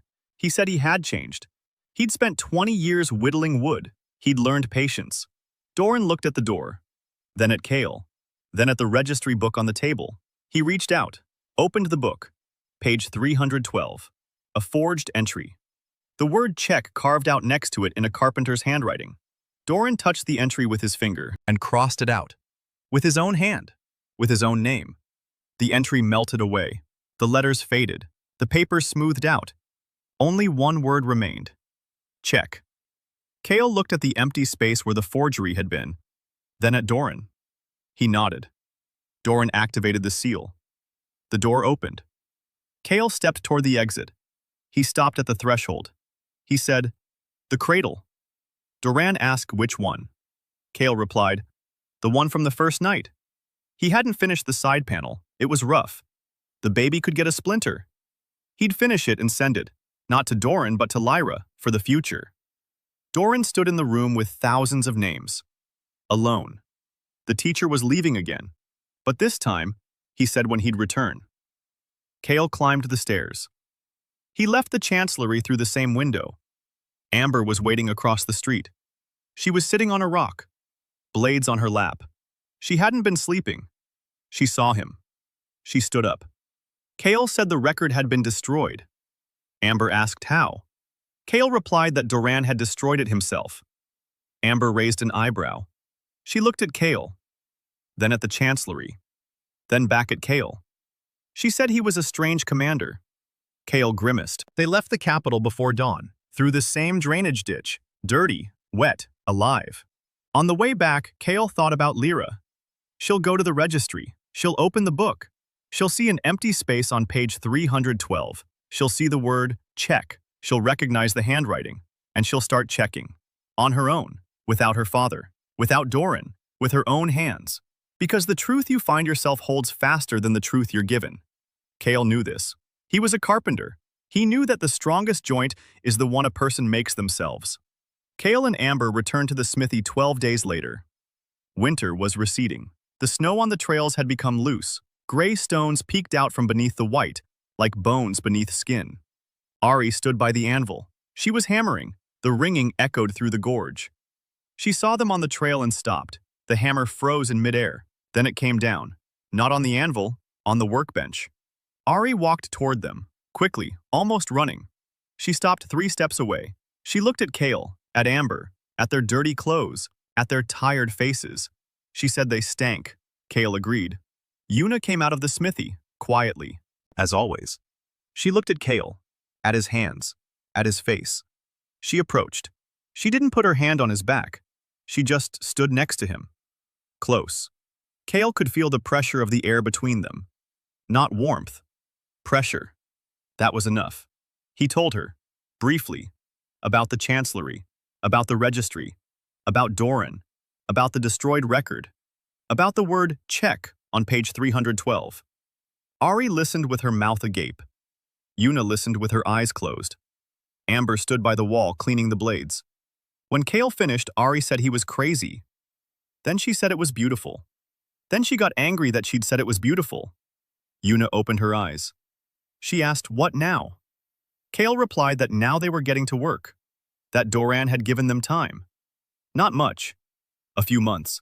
Maybe half a year. While Sion-Ah gathers names in the east, while the demons press in from the south, while the world is gathering speed toward the precipice, Kale must prepare the workshop. Not in the sense of fixing the roof, in the sense of creating something that hasn't existed for 20 years. A place where names are forged. A school. A workshop. A craft workshop for working with names. Ari asked who would study there. Kale looked at her. Then at Una. Then at Amber. They understood. The next 3 months were the hardest and quietest of Kale's life. He taught. Every day. From dawn until dusk. Not combat, not survival. Craftsmanship. The art of shaping names. Ari learned with her hands. She placed her palms on the red-hot metal and heard its name. Kale showed her how to hear beyond that. Not just metal, wood, stone, water, people. Ari's touch was quick, rough, imprecise. Like a novice blacksmith who strikes too hard. Kale corrected her. Quieter, gentler. Listen, don't strike. Ari grew frustrated. Then she tried again. And again. By the second month, she had carved a name into a goat. Kale wasn't joking. A goat. An old, lame goat belonging to a farmer from the valley, one that no longer gave milk and was destined for the slaughterhouse. Ari placed her hands on the goat's head. She listened. She found a burr in the natural sound that serves as the animal's name, its essence. She removed the burr. The goat gave milk. The farmer brought 3 sacks of flour as a thank you. Ari stood in the middle of the blacksmith shop with the flour in her hands, unable to speak. Kale said this was just the beginning, that a goat was a good thing. Ari said she hated him. Then she hugged the sack of flour and laughed. Yuna learned differently. Quieter. Deeper. She didn't reach out. She listened. Kale showed her the connection between her healing gift and gem cutting. She could hear illnesses. Illness is a disruption of structure. A name is structure. So she already knew how to hear names. She just didn't know it. By the third week, Yuna heard Kale's name. Not his battle name. Not the one he spoke aloud. His true name. Deep. Hidden behind 9 seals. She turned pale. Kale saw her face and realized what she had heard. He asked what she was hearing. Yuna was silent for a long time. Then she said she could hear cradles. Kale nodded. He asked her not to tell anyone else. Yuna promised. Amber hadn't studied cutting. She'd studied something else. Kale showed her how to use her new name in battle. Not as a weapon, as a shield, as a foundation. She who stands where she fell meant she couldn't be moved. Not physically, not magically, not by name. As long as she chose to stand, she stood. Period. Amber trained every day. 2 hours in the morning, 2 hours in the evening. Kale threw stones at her. Seriously, rocks the size of a fist. Amber stood her ground. The rocks changed course. They curved around her. They fell past her. The name worked. She stood, and the world flowed around her like water flows around a rock in a river. Ari watched. She said it wasn't fair, that she wanted to be pelted with rocks too. Kale threw a stone at Ari. He hit her. Ari said she'd changed her mind. Spring came. The snow melted, the trails opened up, and with the trails came people. Not farmers, not sick old women, others. The first to arrive was a woman in a chancellery cloak. Kale recognized her. The very same one. From the road. The seeker with a crack in her name. The one who had let him go back then. She stood on the trail and looked at the smithy. At the smoke rising from the forge. At Kale on the porch. She said her name was Marin Ashford. That she was a former student. His student. From the Third War. Kale froze. He looked at her. He listened. He counted the rings. And he found her. Deep down. Beneath 20 years of service at the chancellery. Beneath the crack. Beneath the weariness. A little girl. 14 years old. A squire at camp. Quick eyes. Quiet hands. She handed him his tools. Silently. Precisely. Always the right one. Always on time. He remembered. She had left the camp the day before he struck his name from the registry. She left on her own, without saying goodbye. Kale asked why she had left then. Mirren replied that she knew, that she had seen it in his hands. By the way he was putting the chisel down more and more carefully, like a man saying goodbye to a tool. She knew he would leave and didn't want to see it. Kale stood there, looking at the woman who had been a girl 20 years ago. A gray strand in her chestnut hair. The chancellery's cloak. Her hands were calm. Quiet, just like back then. Mirren said she'd worked as an archivist at the chancellery for 20 years. That she hadn't just worked there. She'd sabotaged. She'd bought the names of the condemned. She'd hidden them. She'd rewritten the records. 20 years of quiet resistance. Kale listened. It was true. Every word. Mirren said that Duran knew. He'd always known. He hadn't touched her because she was the link to the master. The only one of the old students he didn't control. A free agent. He'd been waiting for her to lead him to Kale one day. She did. Not on purpose, she just came on her own. Kale said there wasn't much room in the forge where few. Marin replied that she was used to having little. She stayed. The 5th person in the workshop. Kale watched as she took off her chancellery cloak. Gray. Heavy. 20 years on her shoulders. She hung it on a nail by the door. Kale looked at the cloak. Then he went into the workshop. He took out the wool a farmer had brought as payment for a goat. He sat down at the workbench. He didn't know how to sew. He knew how to plane wood. But wool is a material too. It too has a structure. Fibers, direction, density. Kale worked all evening. By nightfall he'd made something. Not a cloak. Not a scarf. Something in between. Rough, crooked, warm. Without markings. Without a name. In the morning, he laid it on the bench next to Miran. She woke up. She saw it. She picked it up. She looked at Kale. He told her to take off her office coat, that this one was warmer. Miran held the coarse woolen fabric in her hands. Kale saw how the crack in her name narrowed slightly. It didn't close. It narrowed. Sometimes something made by hand does more than a chisel. Summer brought war. Not right away. First it brought rumors, then refugees, then smoke on the horizon.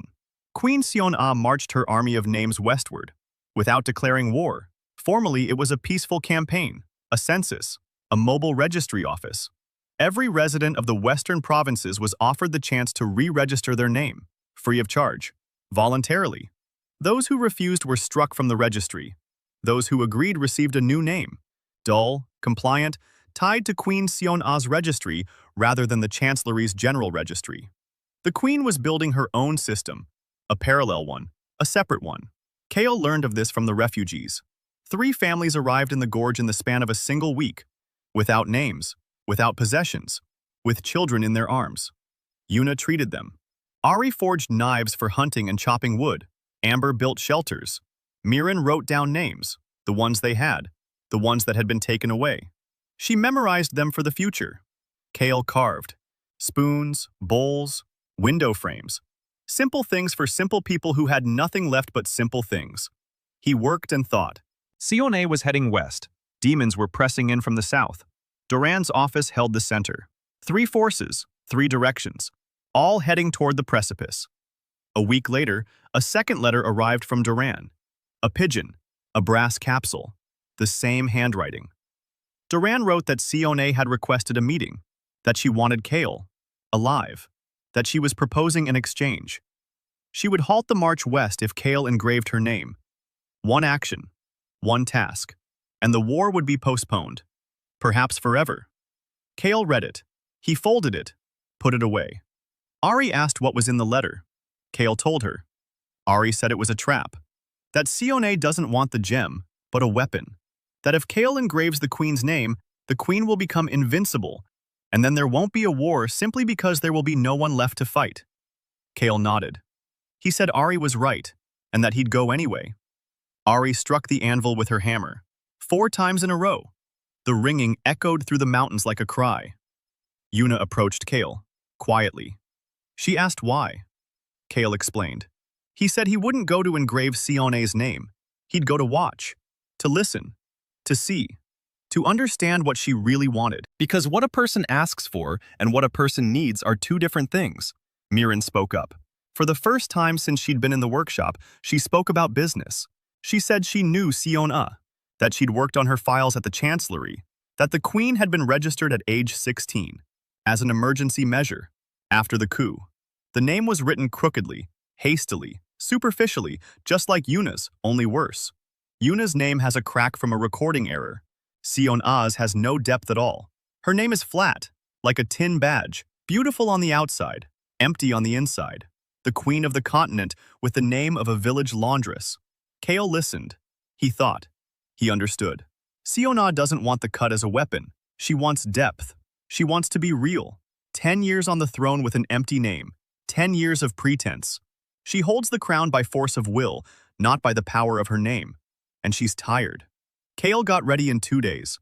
This time, he wasn't going alone. He took Miran with him. She knew the court. She knew the protocols. She knew how to talk to people in power. Ari wanted to go. Kale said no. Ari slammed her fist on the anvil. Yuna said she would go. Kale said no. Yuna didn't argue. She placed her hand on his shoulder, clenched her fingers. Pressure. Kale nodded. Amber stood by the door. She crossed her arms. Kale looked at her. She looked at him. Kale said that Amber would stay behind and guard the workshop. Amber called him Commander.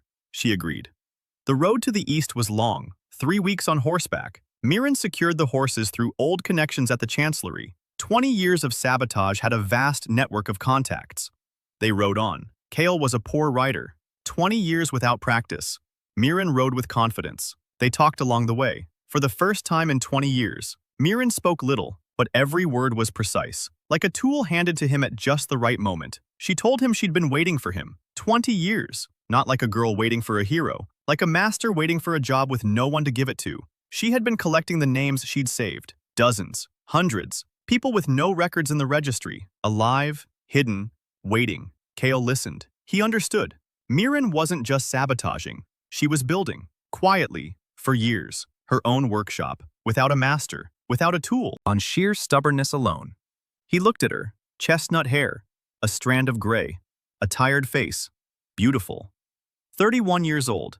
20 of those had been spent waiting. Kale thought it was unfair. Then he thought that fairness was a figment of the imagination of people who had it all. Then he thought he was thinking about her too much. The eastern courtyard of Seon-a was located within Haenam Fortress. White stone, slender towers, gardens surrounding the walls. Beautiful. Cold. Just like its mistress.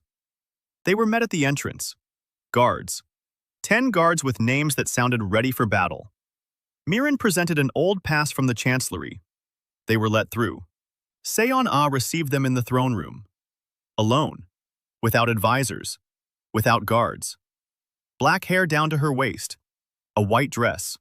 A young face. 26 years old. Old eyes. The eyes of a person who, at 16, killed 3 uncles to ascend the throne. She looked at Kale.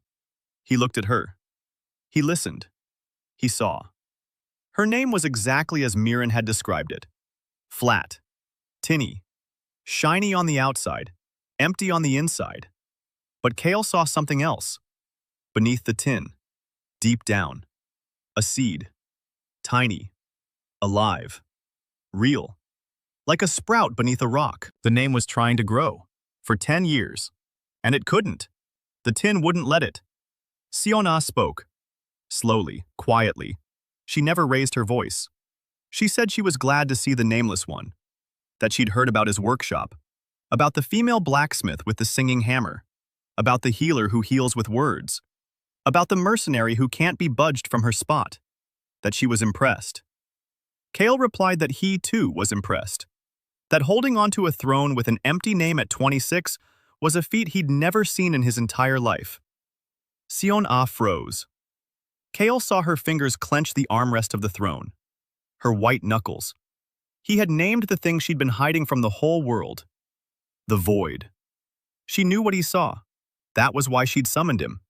But hearing it spoken aloud was another matter. Seon-a asked if he would restrict her name. Kale replied no. Seon-a wasn't surprised. She asked why. Kale explained. He said he couldn't engrave something that didn't exist. Her registered name was empty, hollow. Engraving it was pointless. How to polish foil? First, you have to cultivate the real thing. And that takes time. And work. Not specialized work, ordinary work, with your hands. Sonai asked what kind of work. Kale pulled a wooden block from behind his belt. He placed it on the floor in front of the throne. Next to it, he set down a planing knife. He said it was a spoon. Let's start with a spoon. Sona planed the spoon for 4 days. The queen of the Eastern Throne sat on the floor of the throne room with the block in her hands and the knife, without a crown, without an entourage. Kale sat across from her and showed her where to cut, how to hold the knife, where to press harder, and where to ease up. The guards outside the doors didn't understand what was happening. The advisors demanded an audience. Sona turned them all away. For 4 days, she made no decisions other than how to carve the wood. On the first day, she couldn't get the spoon right. The block crumbled. The knife slipped. The queen's hands weren't used to physical labor. Soft, white, without calluses. She cut her finger on the 3rd hour. She looked at the blood. She looked at Kale. He pulled out a rag, bandaged it, said she should keep going. She kept going. The 2nd day was worse. The spoon came out crooked, thick, ugly. Seon-a stared at it, and Kale saw something break in her expression. Not pride. Something deeper. The confidence that she could do anything. 10 years on the throne. 10 years of decisions on which the lives of thousands depended, and she couldn't carve a spoon. Kale said it was normal. That the first spoon is always ugly. That wood doesn't obey unfamiliar hands. You have to get to know it. On the 3rd day, Seon-a didn't speak. She planed in silence. Kale sat beside her, planing as well. His own spoon. In silence. 2 people on the floor of the throne room. Wood shavings on the marble. Silence.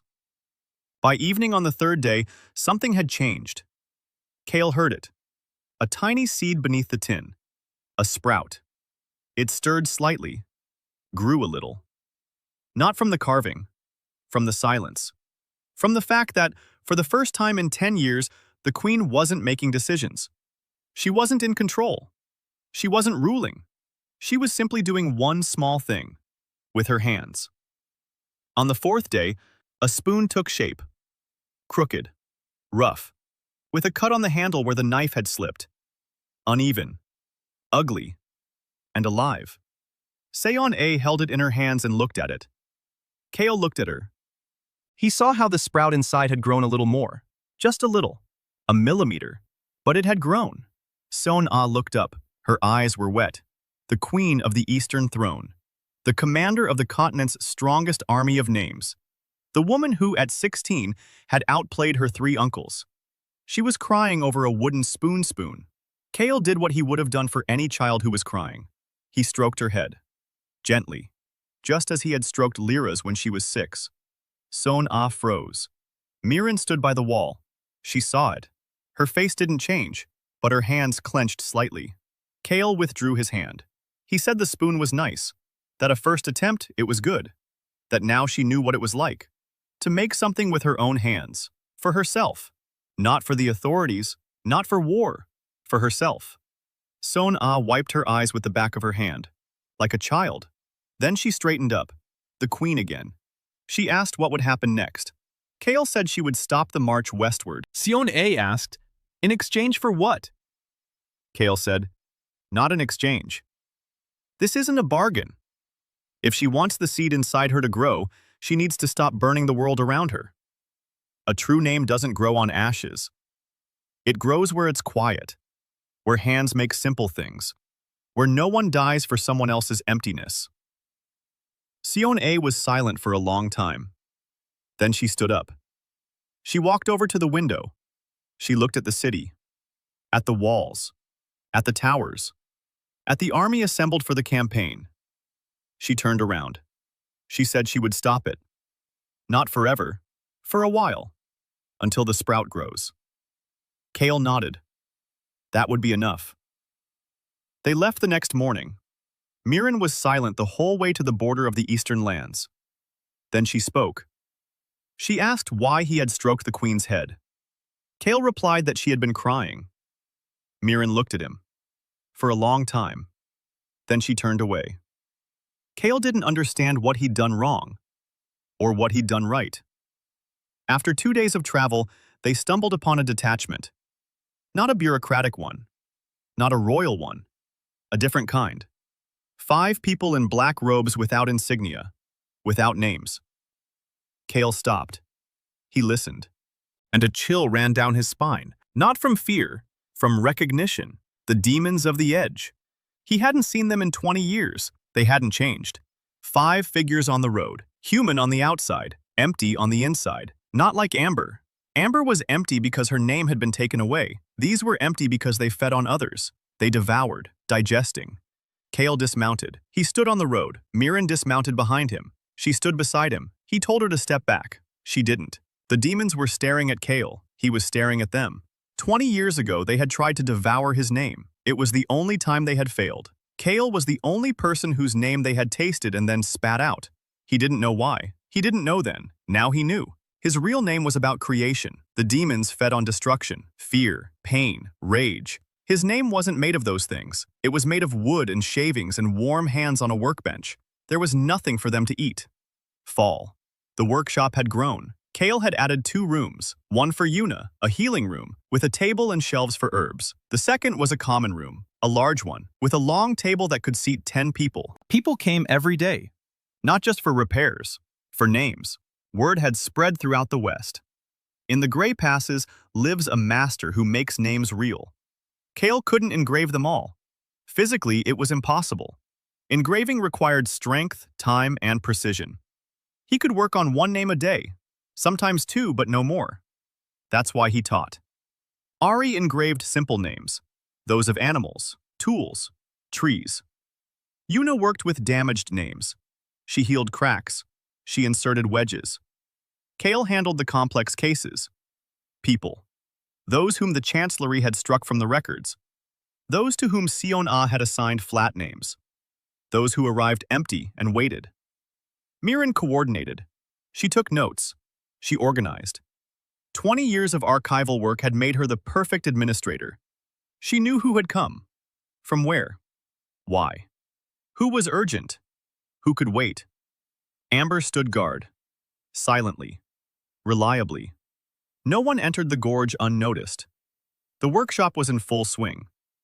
One evening, Kale sat on the porch and planed wood. Out of habit. His hands moved on their own. He was making something small. Not a spoon. Not a handle. Something round. Smooth. Mirren came out. She sat down beside him. Silently. They sat there. For a long time. Mirren spoke up. She asked what he was making. Kale looked at the object in his hands. A button. A wooden one. For a cloak.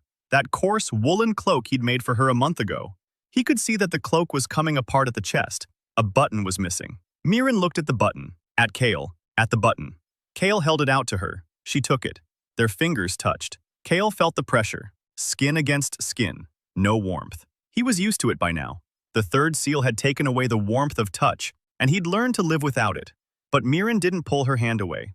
She held the button and his fingers. Kale didn't pull his away either. They sat there. The pressure of their fingers. The night air. Silence. Kale thought that 20 years ago, this would have been impossible. He was a warrior. She was a student. A child. Now she was a grown woman. 31 years old. 20 of those years spent waiting, working, and performing quiet acts of heroism. And he was a 47-year-old carpenter who felt no warmth. Mirren withdrew her hand. She stood up. She sewed on a button by candlelight. Kale heard the needle pass through the wool. Quiet, precise movements. Just like 20 years ago when she used to hand him his tools. Always the right one. Always on time. 2 weeks later, a letter arrived. Not from Doran. From Lyra. The first letter in a year. A pigeon with a silver capsule. Kale opened it. His daughter's handwriting. Small. Hasty. Lyra wrote that she'd found a blank space on page 312. That she'd seen a word. That she'd recognized the handwriting. That she'd checked it. She'd spent 3 months checking. She'd gone through the archives. She found inconsistencies. She found a phantom witness's name. She found traces of forgery. She traced it back to the source. She knows that Doran forged the record. She knows her mother didn't die that way. Lyra wrote that she wasn't ready to talk to him. Not yet. That she's working at the Chancellery. From the inside. That she found the Marin network. The saved names. That she's joined in. That she's helping. The last line. Lyra wrote about the cradle. That if he wants to send it, she'll accept it. Kale read it. Reread it. Folded the letter. Put it in his pocket. Next to Doran's letter. 2 letters. A student and a daughter. 2 people he'd left behind and who'd found their way back. Each in their own way. Kale went to the workshop. He took out the cradle. That very one, from the first night. Unfinished. With a rough side panel. He'd carried it with him for a year. From Haven Rest to the passes. From the passes to the capital and back. It stood in the corner. Waiting. Kale sat down at the workbench. He picked up a sanding block. He began sanding the side panel. Slowly. Carefully. In circular motions. The roughness faded away. The wood became smooth. Warm. No. Not warm. He didn't feel any warmth. Smooth. Kale sanded for an hour, 2, 3. Ari peeked in. Looked. Left. Una peeked in. She looked. She left. Amber peeked in. She looked. She left. Mirren didn't peek in. She sat behind the wall and listened, the rustle of sandpaper against wood. A quiet, steady, endless sound. A father sanding a cradle for the daughter who betrayed him, whom he forgave, who didn't come back, who is working, from the inside, in her own way. Kale finished by dawn. He ran his finger along the side. Smooth, perfect, not a single splinter. A baby could run a little hand over it and feel nothing but warm wood. No, smooth wood. Kale wrote a note. 1 line, for your future. He tied it to the cradle. In the morning, he gave it to the pigeon keeper. The man took the cradle by cart to the capital, to the Chancellery, to Lyra. Kale watched as the cart disappeared down the trail. Then he returned to his workbench. The next order, a door. A peasant family from the valley. Their door had been broken down during the re-registration of Sion A. They needed a new one that locks from the inside. Kale got to work. 2 weeks later, Duran sent a third letter, a short one. Demons had breached the southern border. 3 cities had fallen. The chancellery was losing control. The names of those struck from the rolls in the fallen cities had been devoured. Hundreds of people had been turned into empty shells. The demons were heading north, toward the center, toward the capital. Duran wrote that he needed help, that he couldn't manage without Kale, that the 4th seal, that the 5th, that he needed power. Kale read it. He looked at his forearm. 6 lines, 6 seals. The 4th would restore his ability to see the weaknesses of names from a distance. But it would take something else away. He couldn't remember exactly what. Kale looked at the workshop, at Ari by the forge, at Yuna at the table with the herbs, at Amber by the door, at Marin at the table with the records, at the people who had come for help and were waiting in line. He had built this, slowly, with his own hands, for specific people, just as one builds a cradle, just as one builds a door. Now the world was calling again, demanding again, asking again for him to become what he didn't want to be. Kale sat down on the porch. He looked at the mountains. He thought. That evening, everyone came out to him. Ari, Yuna, Ember, Mirin. 4 women. 4 names he had carved with his own hands. Ari said she was going with him. Yuna said she was going. Ember said, "Commander." Mirin said it was long overdue. Kale looked at them, at the 4 of them, at the hammer and his bare hands, the 2 blades, and the button on his woolen cloak. He said he wasn't alone, that they were all going, that the workshop was heading south, all of it. They walked south for 6 days. Kale, Ari, Yuna, Amber, Marin. 5 people. A carpenter, a blacksmith, a healer, a mercenary, an archivist. Not an army, a workshop. The smoke on the horizon grew thicker with each passing day. Refugees were coming toward them, dozens, hundreds, with empty eyes, nameless. The demons had devoured them, left behind only shells, people who walk and stagger and remember nothing. Yuna stopped by each one. She listened. She shook her head. She moved on. She couldn't help them. A devoured name cannot be restored. Kale walked and counted, just as he always did. Every empty face, every shell. 213 in the first 2 days, 407 by the 4th.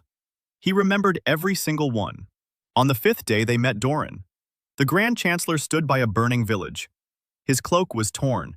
His face was smudged with soot. 12 fighters stood beside him, all that remained of the southern garrison. Doran saw Kale, and for the first time since they'd met, his kind teacher's face was genuine.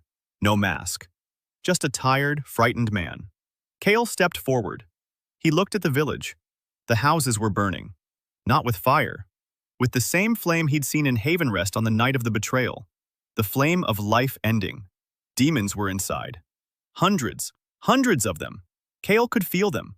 Voids in human form. Hungry. Devouring. Doran said there were hundreds of them. That they were coming from the underedge in a ceaseless stream.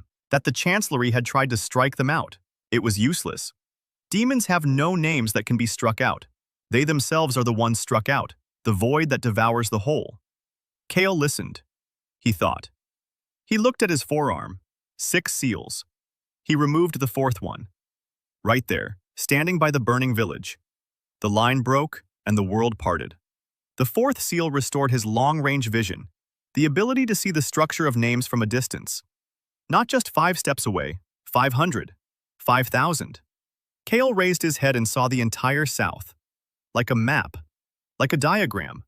Thousands of names, living and dead. And between them, black voids. Demons. Hundreds. No, thousands. A torrent from the underedge. Unceasing, vast, like a river of darkness. The price arrived a minute later. Kale looked at Ari. She was standing nearby, saying something. Her mouth was moving. Kale couldn't hear her. Not her voice. Her name. Tache Hammer remembers. He couldn't hear it. The fourth seal had taken away his close-range hearing. He could see names from thousands of steps away, but he could no longer hear the names of those nearby. Standing just a step away from him, Ari, Yuna, Amber, Marin, their names fell silent. Kale stood among the four people he had created with his own hands and could not hear them. He could only see them. Like a mute carpenter who sees a tree but cannot tap it and hear the sound. He closed his eyes, opened them. The fifth seal. He had to. He removed it. The line broke apart and a weight appeared in his hands. Invisible. The fifth seal had restored the right to summon, the ability to call any name to him, to draw it near. Like a magnet draws iron. The price came instantly. Kale tried to remember his wife's face. He couldn't. He tried to remember the day Lyra was born. He couldn't. The fifth seal had taken his best memories. Not all of them, just the best ones. The ones that warmed him. The ones that gave him strength. The ones for which he had spent 20 years planing wood in silence. Kale stood there. 6 seals removed. 3 remained. He could not taste his food. He couldn't feel the warmth of touch. He couldn't hear the names of those around him. He couldn't remember the best days. He slept only with nightmares. But he saw the whole world, and the world was broken. Kale took out his chisel. He looked at Doran. He said he had a plan. Doran was surprised. Kale was surprised too. For the first time, he had a plan. Not just a direction, a plan. He explained. Demons devour names. They go where the names are brighter, stronger, tastier. For 20 years, the registry had been collecting names into a ledger, concentrating them, making them accessible. The registry wasn't just a machine. It was a feeding trough, a huge one, glowing, drawing in every demon in Podcry. The demons weren't going after people. They were going after the registry. Doran turned pale. Kale continued. He said that the solution wasn't to kill the demons. They can't be killed. They are emptiness. You can't cut through emptiness. The solution is to remove the feeding trough, to scatter the names, to them to people, from the registry back into their hands. Every name back to its bearer, unregistered, real, deep, polished. Demons don't eat what's deep. They eat the surface, tin, shiny and empty. Just as they couldn't eat Kale because his name was real. If we make all names real, the demons will have nothing to eat.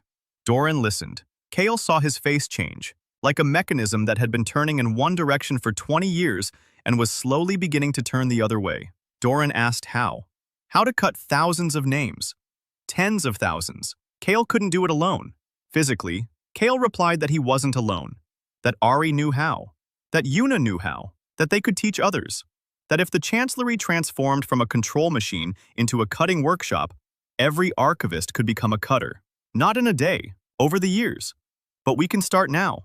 Doran looked at him, then at the burning village, then at the stream of refugees, then at the 4 women behind Kale.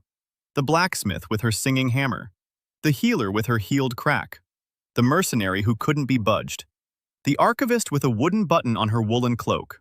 Doran nodded. He said one word. Let's begin. They set to work. 6 weeks. Kale carved. Every day. 2 names at a time. 3. Until exhaustion. Ari worked beside him. Her hands grew more precise. She carved simple names. Farmers, hunters, fishermen. Yuna healed the cracked ones. Dozens of people passed through her hands. The cracks closed. Wedges were inserted. The names grew stronger.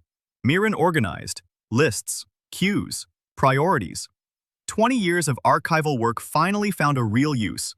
Amber stood on the border, literally, between the workshop and the edge. 2 blades, a new name. She who stands where she fell. Demons approached and flowed around her, like water flows around a stone. She didn't move. For hours. For days. She held the line with sheer stubbornness and the name that Kale had carved from her own scars. Doran opened the registry. For the first time in history, he began restoring the names. One by one.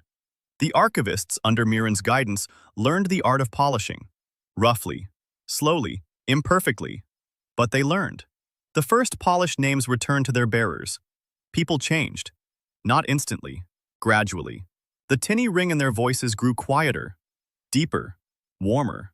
The flow of demons slowed. It didn't stop. It slowed. Kale could feel it. He could see it with his distant vision. The black river from the underedge had narrowed. It had grown thinner. The feeding ground had dwindled. 6 weeks later, he received a letter from Lyra. She had arrived. She was standing on the road, wearing a chancellery cloak, holding a cradle in her arms. Kale went out to meet her. They stood facing each other, father and daughter. A year had passed. Kale stood in the great chancellery, in that very circular room, the main registry, walls covered with names from floor to ceiling. Thousands, tens of thousands. Over the course of that year, half of them had changed. Deeper, brighter, real. Cut by the hands of apprentices who were taught by apprentices who were taught by Kale. A chain. A workshop that had grown from a single forge in the Grey Passes and spread across the entire continent. 112 cutters. Rough. Not precise. Beginners. But hard at work. Every day. With their hands. For real people. The demons retreated. They didn't leave. They retreated. The flood from the underedge has dwindled to a thin trickle. There was nothing left to eat. Real names were beyond their grasp. Like Kale once was. Now like thousands of Kales. Small, simple, but real. Seon-ah did not come with an army. She came alone. Without a crown. In a carpenter's apron. With a spoon in her pocket. That very one. The crooked one. The first one. She had been carving spoons every day for a whole year. The last one was flawless. A sprout had grown inside it. Not into a tree, into a bush. A small one. Strong. Alive. She asked Kale to take a look. He looked. He saw it. He nodded. He said it wasn't time to shape it yet. That the bush had to become a tree. That it would take years. Sona asked how many. Kale replied that he didn't know. Maybe 5. Maybe 10. Maybe a lifetime. Sona nodded. She said she'd wait. Kale stood in the circular room and looked at the walls. At the names. At the handiwork. His own and others. Doran stood nearby. No longer the Grand Chancellor. Chief Archivist of the workshop. He'd chosen the demotion himself. He said that governing was easier than repairing. That he'd governed for 20 years. Enough. He wanted to learn how to repair. Kale taught him. Just like 22 years ago. From scratch. Listen to the river. Find a name in the water. Doran stood there and listened. Not for 6 hours this time. Every day. A table stood nearby with the registry book. Page 312. An empty space where the forgery had been. One word next to it. Check it. Kale ran his finger across the page. Then he closed the book. He looked at his hands. 6 seals had been removed. 3 remained. He didn't remove them. Not this time. Not for this. The 3 seals remained and would remain. The 7th would take away all warmth. The 8th would erase people's names from his memory. The 9th would take everything except his strength. Kale decided that his strength was enough. That the 6 removed seals would be enough. That the world didn't need the strongest being on the continent. The world needed a carpenter who made cradles. He turned toward the door. It was time to leave. Not from the chancellery, from this story, from the role of the hero who saves the world. He hadn't saved the world. He'd mended it, piece by piece, through people, by names, like how you fix a door, like how you fix a roof, like how you sand down the side of a cradle so a baby doesn't get a splinter in its palm. Kale walked out of the chancellery. 5 people were standing on the porch.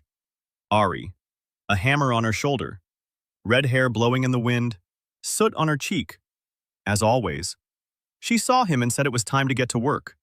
That a man in the eastern quarter had been waiting 3 days for a gem to be cut. That he was getting nervous.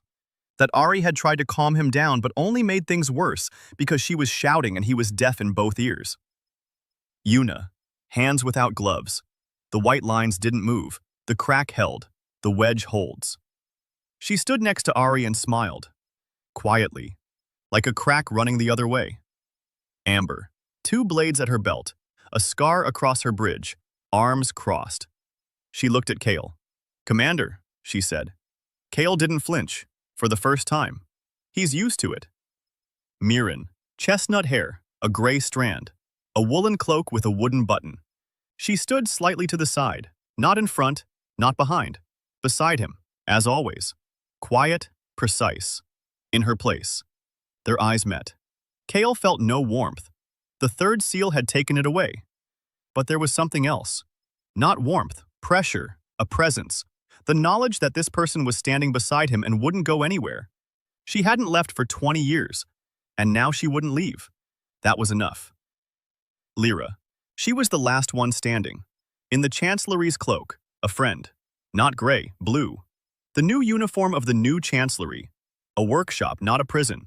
She was holding a scroll in her hands. Kale asked what it was. Lyra replied that it was a list, the names of those she had saved over the past year.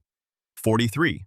Kale looked at the scroll, at his daughter, at the 20-year-old woman who, a year ago, had stood on the porch with a lantern and betrayed her father, who had found the truth on her own, who hadn't asked for forgiveness but had simply worked, every day, with her own hands, for specific people. He didn't hug her. He didn't. Instead, he took a small object out of the drawer, wooden, round, smooth, a plaque. A name was carved on it. Not an official one, not a battle name, a real one, the one he had forged at 18, before the Third War, before glory, before horror, the one who makes cradles. Lyra took the plaque. She read it. She looked up. Kale could see that she understood. Everything. That her father had become the continent's most fearsome warrior, not because his name was about war, but because his name was about creation. Every blow he struck was a carpenter's blow.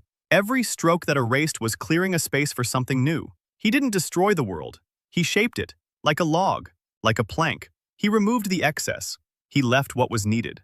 And everything he ever did was for someone specific. Lyra clutched the plaque. She put it in her pocket, next to the letters, next to the truth she had found herself. Kale turned to the 5 of them, toward the workshop, toward his people. Ari asked where they were going now. Kale looked at the city, at the rooftops, at the smoke from the chimneys, at the people walking the streets with names that sounded a little deeper than they had a year ago, a little more real, a little warmer. He took the registry book out of the box, that very one, the one Doran had given him. Kale opened it. He found the last filled-in page. He took out a chisel and wrote. He didn't cross it out. He wrote it in. One line. The last entry in the history of the old ledger. He'd been a carpenter in Havenrest. He'd made cradles. Then he closed the book, put it back in the box, hoisted the box onto his shoulder, looked at the workshop, at the 5 of them, at his daughter. He said there was another job, that someone in this world needed a door that locked from the inside, that he hadn't made one like that in a long time. They went to work. They set off, the 6 of them, down the street in the capital. A carpenter with a box. A blacksmith's wife with a hammer, a healer without gloves, a mercenary with blades, an archivist with a button, and a daughter with a scroll bearing 43 names. The morning light fell on the cobblestones. The air smelled of fresh wood, just like in the passes that night when, for the first time in 200 years, the fog smelled of wood shavings. Kale walked on without looking back. Work lay ahead. There was plenty of it, enough to last a lifetime. That was good. As long as there's work, there's a reason to get up. As long as there are people you work for, there's a reason to live. As long as his hands hold a tool, they remember why they're needed. Kale walked through the city. His people walked beside him. Behind him lay the Chancellery, which was no longer a prison. Ahead lay a world that still needed fixing. He would be fixing it for a long time. Every day, with his own hands. For specific people, one cradle at a time.